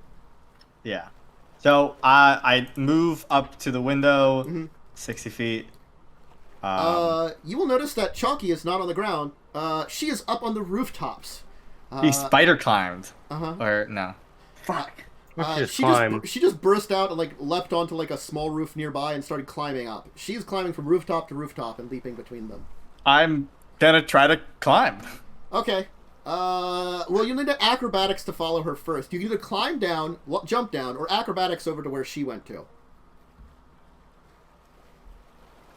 I have a running start. How far is the distance? Like 20 feet. Oh God, what is that on acrobatics? That's 20. pretty high, isn't it? 20 with running. 20? Yeah. Fuck, that's really hard to make. She has a pretty good acrobatics, I will tell you. Yeah, Quentin would have been great for this, ironically. And climbing wouldn't be much. It would be a lot slower, right? Climbing would be slower because you have to climb down and up again or something, you know. I'm gonna try the jump, and then if it fails, I guess I'll try to climb. Yeah. I mean, the jump is the jump out anyway. So you will miss the jump, but you will land on the ground. You will take a d6 damage. Give me a d6. You will hit the ground, jumping out the 15-foot window. And then, what? I have to roll a climb check to climb this. Sure. Yeah. Well, I have just left here. Well, I told him going. Fuck, dude! No, this is the worst outcome. So you're having trouble following after her. I will allow. I'll do some kind of chase mechanics with you, but yeah, cool. You're probably gonna finish that guy off. You're gonna hear a whistle from the man that was kind of with Revia and kind of waving you down and kind of like waving for you to follow him. Yaalkol will follow because Captain over here. There. Yeah, I'm assuming like Revia head up beat there. This guy up. Yeah, and kind of head over there. I just grab. Yeah, just like a quick thwomp. Yeah, and just walk over to the guy. Everyone's off. Our good friend is made her getaway after that other person. I don't know if we'll be able to catch up to it. I'm not as spry when it comes to leaping out windows. Perhaps we should. Well, it does seem as though the authorities are beginning to arrive soon to try to break things up. Perhaps we should make our leave out the back. We can meet up with your good with Miss Revia a little later, Captain Yaalkol. Let's. Excellent. As you see, like, he actually, like, will, like, actually, like, as some people are kind of running up, he's actually going to cast a spell, and they're going to kind of, like, look blind and kind of fall over as like, this spray of colors goes over a bunch of people. Color spray. As then you see he's got a brass knuckle, so he wonks a guy as you're, like, punching a guy, so you guys fight through the crowd out the back. What a chat. I have my hammer, by the way. My character has like this little hook that he puts inside of his breastplate that he carries his hammer on. Yeah. But it's just like hanging. I'm not going to use it, obviously, in a bar fight. Yeah. Mm-hmm. God, that's a story for later. Yeah. I mean, like, he'll definitely help you escape out the back then. Now, in the meantime... why don't you give me, I'm going to roll 4d20 here. You give me 4d20 rolls, and let's compare them. And Do I have any bonus? Because I am at twice the movement speed. In this case, yes and no. I will tell you, you will have some bonuses on the acrobatics checks. There will be a combination of acrobatics and climb. We'll do acrobatics, climb, we'll say. So all right. The climbing, it won't help you with. I mean, I might give you bonuses compared to her because it's a compare and contrast, just because you are faster, and that does help. But the checks will make a difference in how high we get. So, give me a combination of acrobatics, climb, then. All right, so I'm feeling a couple nat ones coming. Mm-hmm. That's pretty good. Climb. Oh, I clicked it. Oh my god! I told you, I'm feeling it. Yeah. Oh, I don't like this. Pretty good acrobatics, though. Oh, wait. Climb. Well, that sounds good. All right. She's Well, gonna beat me though, so that's unlucky. Those are pretty poor rules compared to her modifiers. Honestly, currently I would say you're managing to keep up with her, actually. It's the bonus in speed is barely keeping up with her. But that's about to run out, I imagine. Round per level. You're not sure exactly how long. Actually, yeah. I think it will probably run out now as we switch over to another set of 4, if you will. Same combination of rolls. We'll see if you can outroll her. Those are acrobatics. Those are climb. Wow. Oh, that last climb's good. Those aren't great. Ooh, she rolled very well in the acrobatics. Unfortunately, in this case, she will manage to finally break away and make her getaway. I think if that's enough, with you losing your bonus, and she won 3 out of 4 of those rolls, so that would be enough. For her poor rolls overall. Yeah. Honestly, she has a pretty good bonus, but you weren't too far off from each other. You could have beaten her. It was possible. Yeah, but, I believe it. It's just I rolled poorly. Yeah. Well, it was bad luck. Sometimes dice does that to you. I'm muttering and cursing all the way back to the Dragon's Promise. He's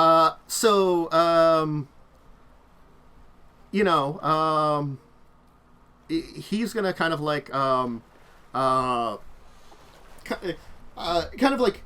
he's gonna have a bottle of like each of you's gonna have like a bottle of some kind of like hard liquor that you got from the back of the bar because you fought your way out the back of the place, So the coming back to the ship like a little later on, arm in arm is Yaalkol and Pierce kind of like singing a tune, each with a bottle in the opposite hand, like swinging at it.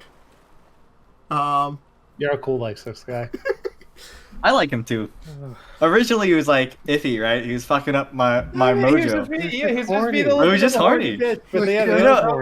little bit horny. He was just horny. We can live with horny. Horny's doable. Nothing wrong with horny. That's half the crew. It was wrongly timed horny. Do you wish to activate romance option C with this man? It is actually a thing they built into the adventure. Hell yeah. If you want to be in a relationship with him, it's a tumultuous relationship, but heck of a man. We're doing the deed, all right? I promise him. Yaalkol's and I keep to it. Yaalkol's not about relationships like that. He'll be he'll be friends, but that's it. But yeah, I'm in favor of him. Do you want to do anything else? Because you might be aware, I'm guessing now, the Wormwood's probably in port. No, because I don't think we can fight the Wormwood. Okay. Yeah, I do not want to fight the Wormwood. Catching one of the officers by themselves and taking them to our ship and like running away with her, or doing something similar to that would have been like an option. But fighting the Wormwood right now, that's not no.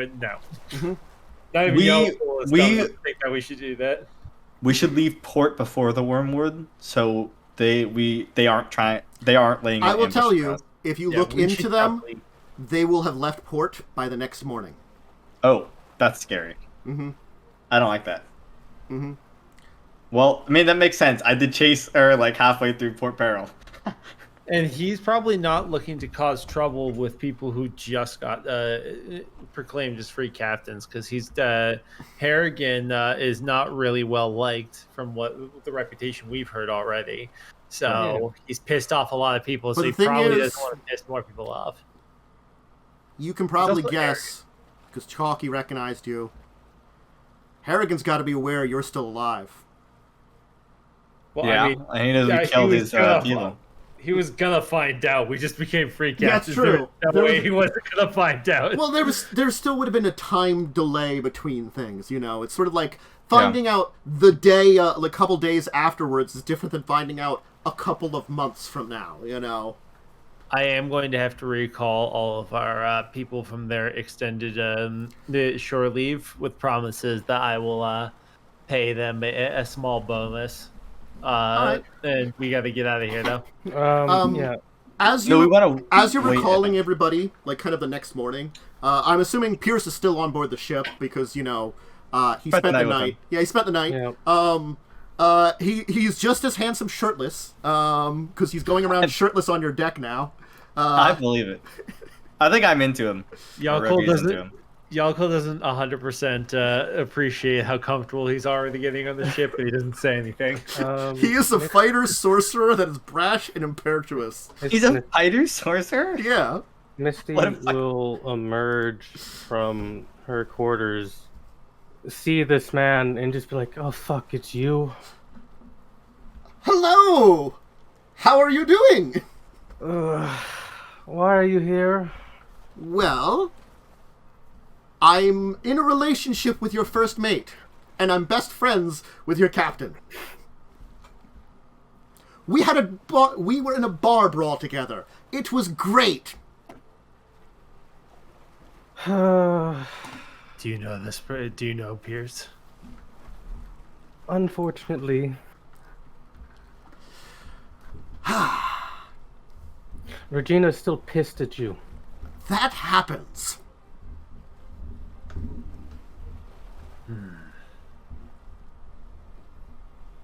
Misty, I'll probably meet up with her at some point in time and make things up.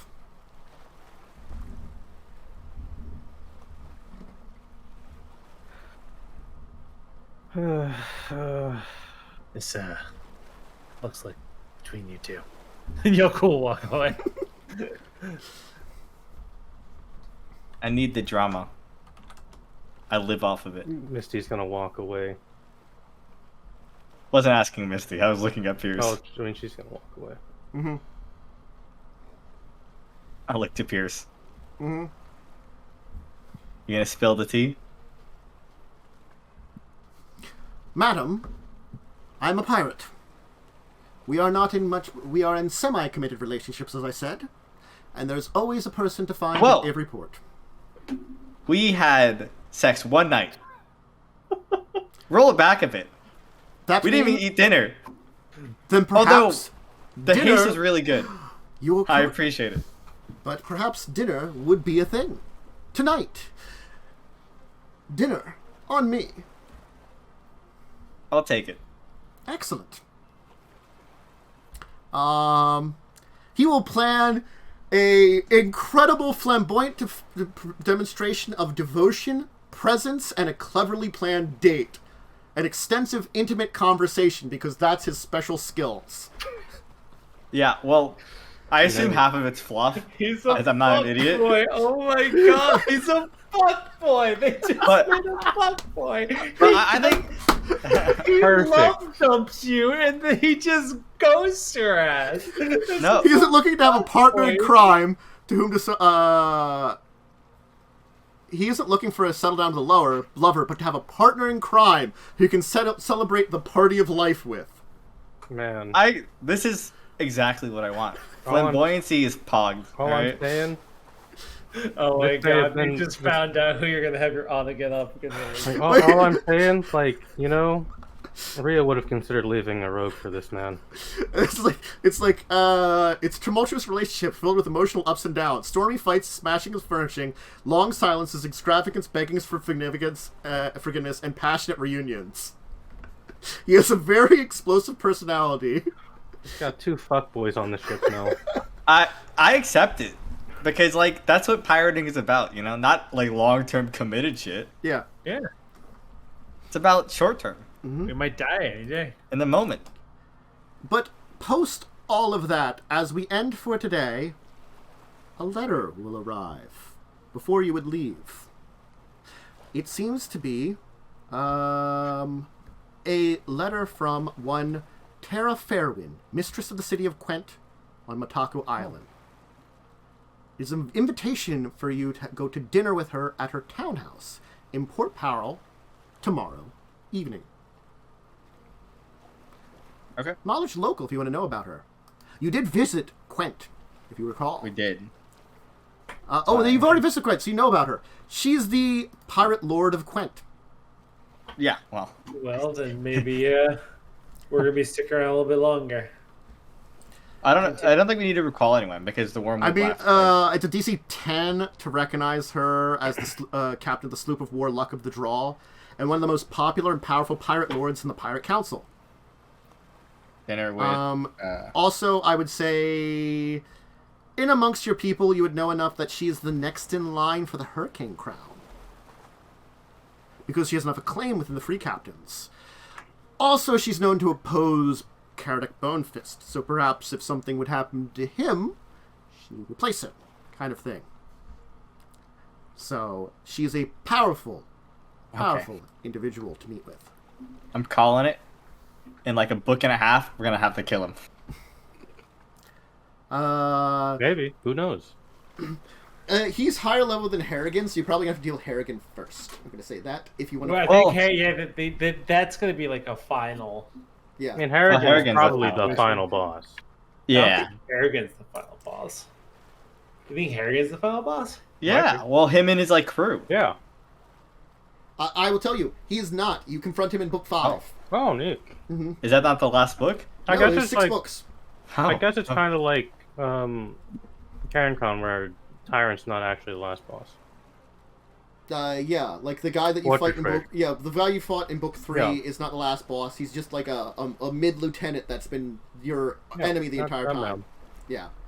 I'm enjoying the start of book 3. This is I'm very excited Fuck for the Boy's next cool. chapter. I like Fuckboy. You made friends with We're him. gonna have more fuckboys. Him and Misty may have a sordid history. Look, it's just, that actually makes it better. It does. he has... What's his name? I can type it out here into chat. He's just not in the NPC shoots. Here's Jarrell. It should be in the NPC sheets. Oh, in he's in Peril. the Port Peril sheet, not Yeah. in not in a. Yeah. He's in the location I would handouts. expect. Yeah. He's in the handouts, the Port Peril one. In my notes, I have that marked. He was getting ahead of himself. Then we have dinner, right? Mhm. The fuck is wrong with him? He just hasted me. A Okay? man of true romance. True. One haste to win them all. He's love dumping you. In a couple weeks, he's gonna be screening your text, dude. I'm telling you. Well, A couple of weeks, gonna move on to Quentin. that's not a problem. I don't really care. But why don't we give shout outs and stuff before we end for today, as we normally do. Erik, do you have anything for today? I'll Twitch games in the chat. I've talked. Feel free to follow me. I play Elden Ring from time to time. I don't super regularly stream that right now just because I started a new job, so doing that. New job can be consuming. Yes, sir. Momo. Hi, you can catch me here, obviously. I'm here right now. Thursdays, 9 p.m., Children's Wrath. I might not be on tomorrow because that's a Joe special. Yeah. And I might have other things to do on that day. And you can catch me here, like, most of the time for discussing tabletop. That's true. It is most of the time. And then, so, do you have anything to shout out? Yeah. At twitch.tv/Erik, on Monday nights, 9 p.m. EST, I play a Pathfinder game called Aurora Warmonger. It's a kingdom building, like the video game Tentis plays, except the rules are a lot cooler than the video game's kingdom making. I'm so sure it is. Almost like when you have a DM. But we also have, like, 3 separate kingdoms, so kingdom turns do take a bit. But it's interesting if you like the meta aspect of it. And then we do mass combat, too. Yeah. What's up, Tantus Narvan Dracovin. Definitely tomorrow going to be the Children of Wrath special. We're just going to be doing some personal stuff with Joe, getting a bunch of it done. The other players were free to join. Again, they're not really necessary. They can hang out, heckle Joe. Joe can go talk to the people inside of his head. Yeah, which is important for him. But it's also like, not critical for everybody else. One's super evil. He's probably not going to talk to that guy. Gonna be honest. Probably shouldn't. No. The horrible, horrible, evil one that, created... Who's technically his horrible creator that experimented on things in order to create them. Yeah, it's probably not a good guy to talk to at all. Just one of those things. And, let's see here. Discussing Tabletop Saturday, 2 p.m. EST. I am unsure if I'm going to stream tomorrow morning. I might have a couple of things to take care of, and I certainly know I have something early in the afternoon, so I might, unfortunately, cancel out that. I leave it open normally. I was talking about doing Final Fantasy V since I had to end early. I wasn't feeling good on Monday, but, I'll just do some more later on. And then I will do more Pathfinder Kingmaker on Friday. I still like the game. I have huge complaints, but I still like the game in the end. I just feel like the entire concept of raw Pathfinder without a DM is just not really a good idea. It's a bit much at times. I'm going to be ultimate simp, alright? It's good. It has its problems. Yeah. I mean, it's a lot of good. fun. It has a lot of problems. I think some of the combats are unbalanced. That's it. It's just a few of the sets of enemies feel a little unbalanced. Honestly, I don't know how you can do real time at sometimes for some of these battles. Certainly, others are better. Some of them are better than others. I have gotten used to turn based, so I'm just doing it. And I'm very unhappy with the way that the kingdom building ends up because, at my high levels, I feel like I must have made some bad choices to make the DCs higher somewhere. I don't know where it was. I don't know how hard it was to get down that path, but it feels as though it's just a little too difficult. For some of the DCs, so it's okay though. It'll be fine. I'll finish it up. I'm close to the end. It probably will be. Now that I'm done a couple of sessions this week, I'm thinking it's sometime next week. I was thinking maybe I could finish up this week, but I might also be off on Saturday, Sunday. I mean, so I will be finishing then. So, as my schedule, expect more schedule up, and Buccaneers back next week. So I hope you enjoy it then. It'll be more crazy stuff and more pirating stuff, and they get to hang out with their man meat some more. The sexiest pirate alive. If I knew the year it was in the Pathfinder calendar, I would say that it's like sexiest man alive 2 years ago or something. Something like that. That'd be funny. Anyway, bye everyone. Farewell. Bye. And there's the buttons.